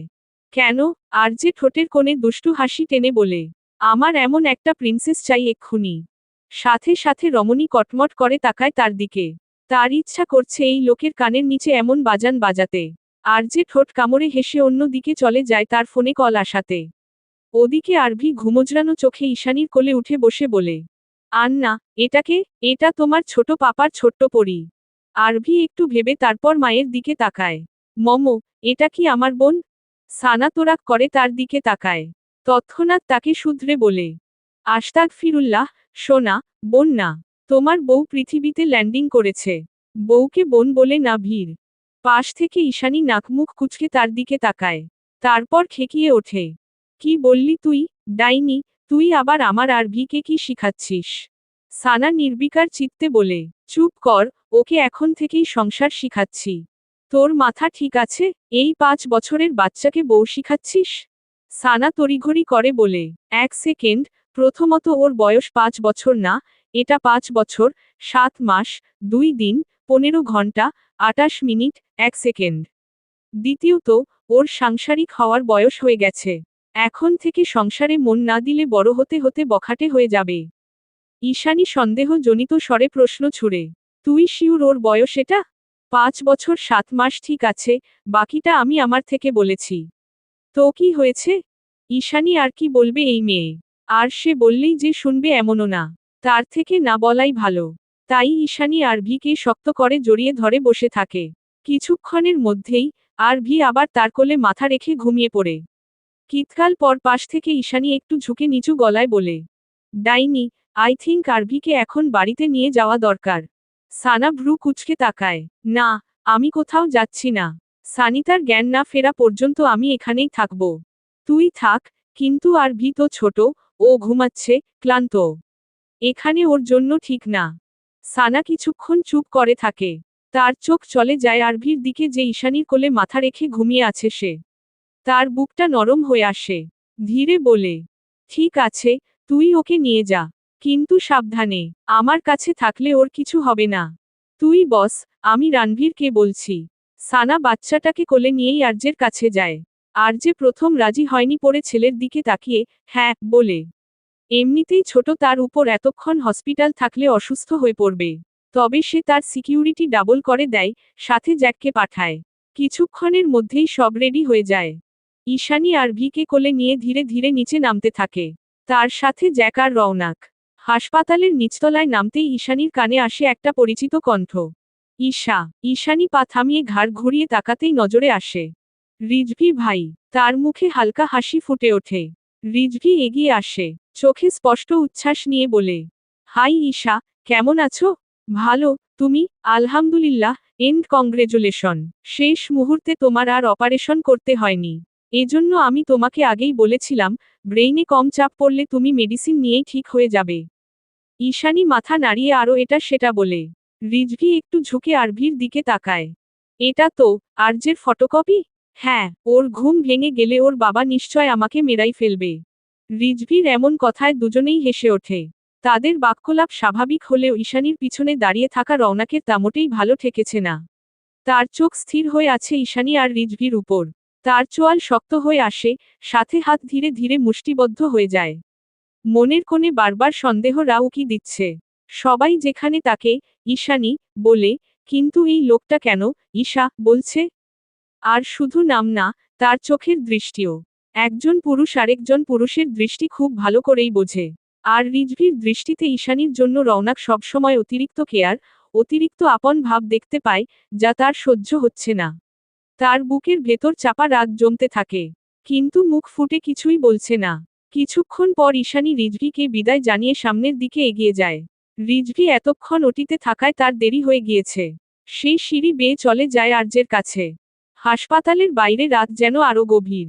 ফটকের সামনে গাড়ির সারি দাঁড়িয়ে আছে। মাঝখানে একটা কালো গাড়ির ড্রাইভিং সিটে জ্যাক। পিছনের সিটে ঈশানী কোলে ঘুমন্ত আরভিকে নিয়ে বসেছে। সামনের সিটে বসে রওনাক জ্যাকের সাথে। তার চোখ সামনে থাকলেও কিন্তু মন অন্য কোথাও। একটার পর একটা গাড়ি তাদের পেছনে লাইন ধরে দাঁড়ায়। জ্যাক ইঞ্জিন স্টার্ট দিয়ে শেষবারের মতো সব গার্ডদের এলার্ট করে। এদিকে তার কানে থাকা ইয়ারপিসে আর্যে তাকে বারবার সতর্ক করছে। গাড়িগুলো একে একে ছুটে চলে অন্ধকার রাস্তায়। ইমার্জেন্সি রুমের সামনে আবারও ভারী হয়ে উঠেছে পরিবেশটা। একটু আগেও যেখানে নতুন জীবনের হাসি, আনন্দ, চোখের জল মিশে ছিল সেই জায়গাটাতেই এখন দম বন্ধ করা নীরবতা। এসপি থামতেই পারছে না। করিডোর জুড়ে সে পায়চারি করছে, একবার এই দিকে, একবার ওই দিকে। তার হাত বারবার মুষ্টিবদ্ধ হচ্ছে, আবার খুলে যাচ্ছে। মনে হচ্ছে আর 1 সেকেন্ডও দাঁড়িয়ে থাকতে পারবে না। তার মনে শুধু একটাই শব্দ বাজছে, সানি। হঠাৎ ইমার্জেন্সি রুমের দরজাটা খুলে ডক্টর বেরিয়ে আসে। এসপি দৌড়ে গিয়ে দাঁড়ায় তার সামনে। তারপর এলোমেলো চিত্তে বলতে থাকে, ডক্টর, আমার বউ কেমন আছে? সানি ঠিক আছে তো? বলুন, কিছু বলুন। ডক্টর 1 সেকেন্ড থেমে গম্ভীর কণ্ঠে বলে, পেশেন্টের অবস্থা খুবই আশঙ্কাজনক। এই একটা বাক্য যেন এসপির মস্তিষ্কে বজ্রাঘাতের মতো আঘাত হানে। সে কয়েক পা পিছিয়ে যায়, সারহাত তাকে ধরে ফেলে। কাপা কাপা স্বরে আওড়ায়, কি বলছেন আপনি? না, না, এটা হতে পারে না, সানি। উদ্ধৃতি চিহ্ন। তার গলা শুকিয়ে আসছে, বাকি শব্দগুলো যেন কণ্ঠস্বর থেকে বেরোতে পারছে না। চোখ ফাঁকা হয়ে যায়। একটু আগের সেই খুশি, যে খুশিতে সে নিজের মেয়েকে বুকে আগলে রেখেছিল, সেটা যেন মুহূর্তেই ভেঙে চুরমার হয়ে গেছে। ডক্টর এবার একটু কঠোর গলায় বলে, এটা একটা ক্রিটিক্যাল প্রেগনেন্সি কেস ছিল। আপনাদের পেশেন্টকে অনেক আগেই নিয়ে আসা উচিত ছিল। লাস্ট মোমেন্টে আনার কারণে এখন পরিস্থিতি খুবই জটিল হয়ে গেছে। আমরা আমাদের সর্বোচ্চ চেষ্টা করছি, কিন্তু কিছুই এখন নিশ্চিত করে বলা যাচ্ছে না। প্রতিটা শব্দ যেন এসপির বুকের ভেতর ছুরির মতো বিঁধতে থাকে। সে দুই হাত মাথায় দিয়ে দাঁড়িয়ে বিড়বিড় করে বলে, না, না, কিছু হবে না, ওর কিছু হতে পারে না। ডক্টর প্লিজ, ওকে বাঁচান যেভাবেই হোক, প্লিজ। তার কণ্ঠ ভেঙে আসছে, চোখ বেয়ে গড়িয়ে পড়ে অশ্রু। সে যেন নিজেকে সামলাতেই পারছে না। সারহাদ এগিয়ে এসে শক্ত হাতে এসপির কাঁধ ধরে বলে, don't worry SP, she will be fine. SP মাথা নেড়ে বলতে থাকে, ওর কিছু হয়ে গেলে আমি বাঁচব না, আমি পারবো না। প্লিজ ব্রো, কিছু হবে না ওর। এসপি মাথা নিচু করে কাঁদতে থাকে। এদিকে সানা ধীরে ধীরে এগিয়ে আসে। তার চোখেও পানি টলমল করছে। কিন্তু তার কোলে থাকা বাচ্চাটা কখন থেকে কেঁদেই চলছে, হয়তো মায়ের জন্য। সানা এক জায়গায় দাঁড়াতেও পারছে না। আর যে 2-3 বার কোলে নেওয়ার ট্রাই করেছে, কিন্তু তার কোলে গিয়ে বাচ্চা আরও জোরে কান্না করে দেয়। অন্যদিকে খুশদিল ফারুকিদের আসতে আরও 2 ঘন্টা লাগবে। সানা আবারও বাচ্চাটাকে নিয়ে অন্য দিকে যায়। রাতের অন্ধকারের বুক ছিঁড়ে দাঁড়িয়ে আছে বিলাসবহুল এক ম্যানশন। বাইরে থেকে কৃত্রিম আলোয় ঝলমল করছে পুরো ম্যানশন। সেই প্রাসাদ সম ম্যানশনের ভিতরের একটা কক্ষে এক ফোঁটা আলো নেই। ঘরের ভেতর সম্পূর্ণ অন্ধকার। ঘরের মাঝখানে একটা রকিং চেয়ার ধীরে ধীরে দুলছে। সেই চেয়ারে বসে আছে লরেন্স স্টিফেন ও এলেনা ফ্রান্সিসকার ছেলে মার্কান স্টিফেন। তার মুখ দেখা যাচ্ছে না পুরোপুরি, শুধু হালকা ধূসর চোখ দুটো অন্ধকার ভেদ করে জ্বলছে। ঠোঁটের কোণে হালকা বাঁকা হাসি, যেন এই অন্ধকারই তার আসল চেহারা। সে ধীরে ধীরে পকেট থেকে মোবাইলটা বের করে। স্ক্রিনের আলো এক মুহূর্তের জন্য তার মুখে পড়ে, আর সেই আলোতেই ফুটে ওঠে তার পৈশাচিক প্রশান্তি। স্ক্রিনে ভেসে ওঠে, মাই সান, সে কল করে। সাথে সাথে ফোন রিসিভ হয়। Yes, dad, where is Aarvi? ওপাশ থেকে সাথে সাথে উত্তর আসে, উইথ মি। এক মুহূর্তের নীরবতা, তারপর মার্কান অট্টহাসিতে ফেটে পড়ে। সে হাসি থামিয়ে উচ্ছ্বসিত কণ্ঠে শুধালো, well done, my son. I proud of you, very proud. তুমি জানো তো, এই ছেলেটা কতটা গুরুত্বপূর্ণ। বিপরীত পাশ থেকে আসে ঠান্ডা কণ্ঠ, I know, dad, that's why I didn't make any mistake. আমি সময় নিয়ে কাজটা করেছি। Good, mistake is a luxury we don't afford. Okay ঠিকভাবে রাখা হয়েছে তো? Yes, dad, secured, no one can reach him. মার্কান চোখ বন্ধ করে 1 সেকেন্ড গভীর শ্বাস নিয়ে আওড়ায়। পারফেক্ট, ইউ নো, এই বাচ্চাটা কত বড় সাম্রাজ্য ভেঙে দিতে পারে। He is not a child, he is the key to break the black hunter. হঠাৎ মার্কানের চোখে আতারা চিহ্ন গুণ জ্বলে ওঠে। সে নিজের দন্ত পাটটি পিষে বলে, I want to see him fall, slowly, painfully. ওপাশ থেকে থমাস প্রশ্ন করে, পরের পদক্ষেপ কি, ড্যাড? এখন আমরা অপেক্ষা করব। Let him panic, let him loose his mind. একজন বাবা, যখন সে তার সন্তানকে হারায় তখন কেমন মনে হয়? আর বাচ্চাটাকে বাঁচিয়ে রাখো। বিপরীতে থমাস বুঝতে পারছে না তার বাবার উদ্দেশ্য। তাই ভ্রু কুঁচকে বলে, ড্যাড, ওকে বাঁচিয়ে রাখার মানে কি? তার প্রশ্নে এক মুহূর্তে মার্কান চোখ বন্ধ করে নিজের অতীত ভাবে, তারপর চোখ খুলে চোয়াল শক্ত করে বলে, আমি চাই আর যে দেখুক, হারিয়ে ফেলেও বেঁচে থাকার অনুভূতি কেমন। Okay dad.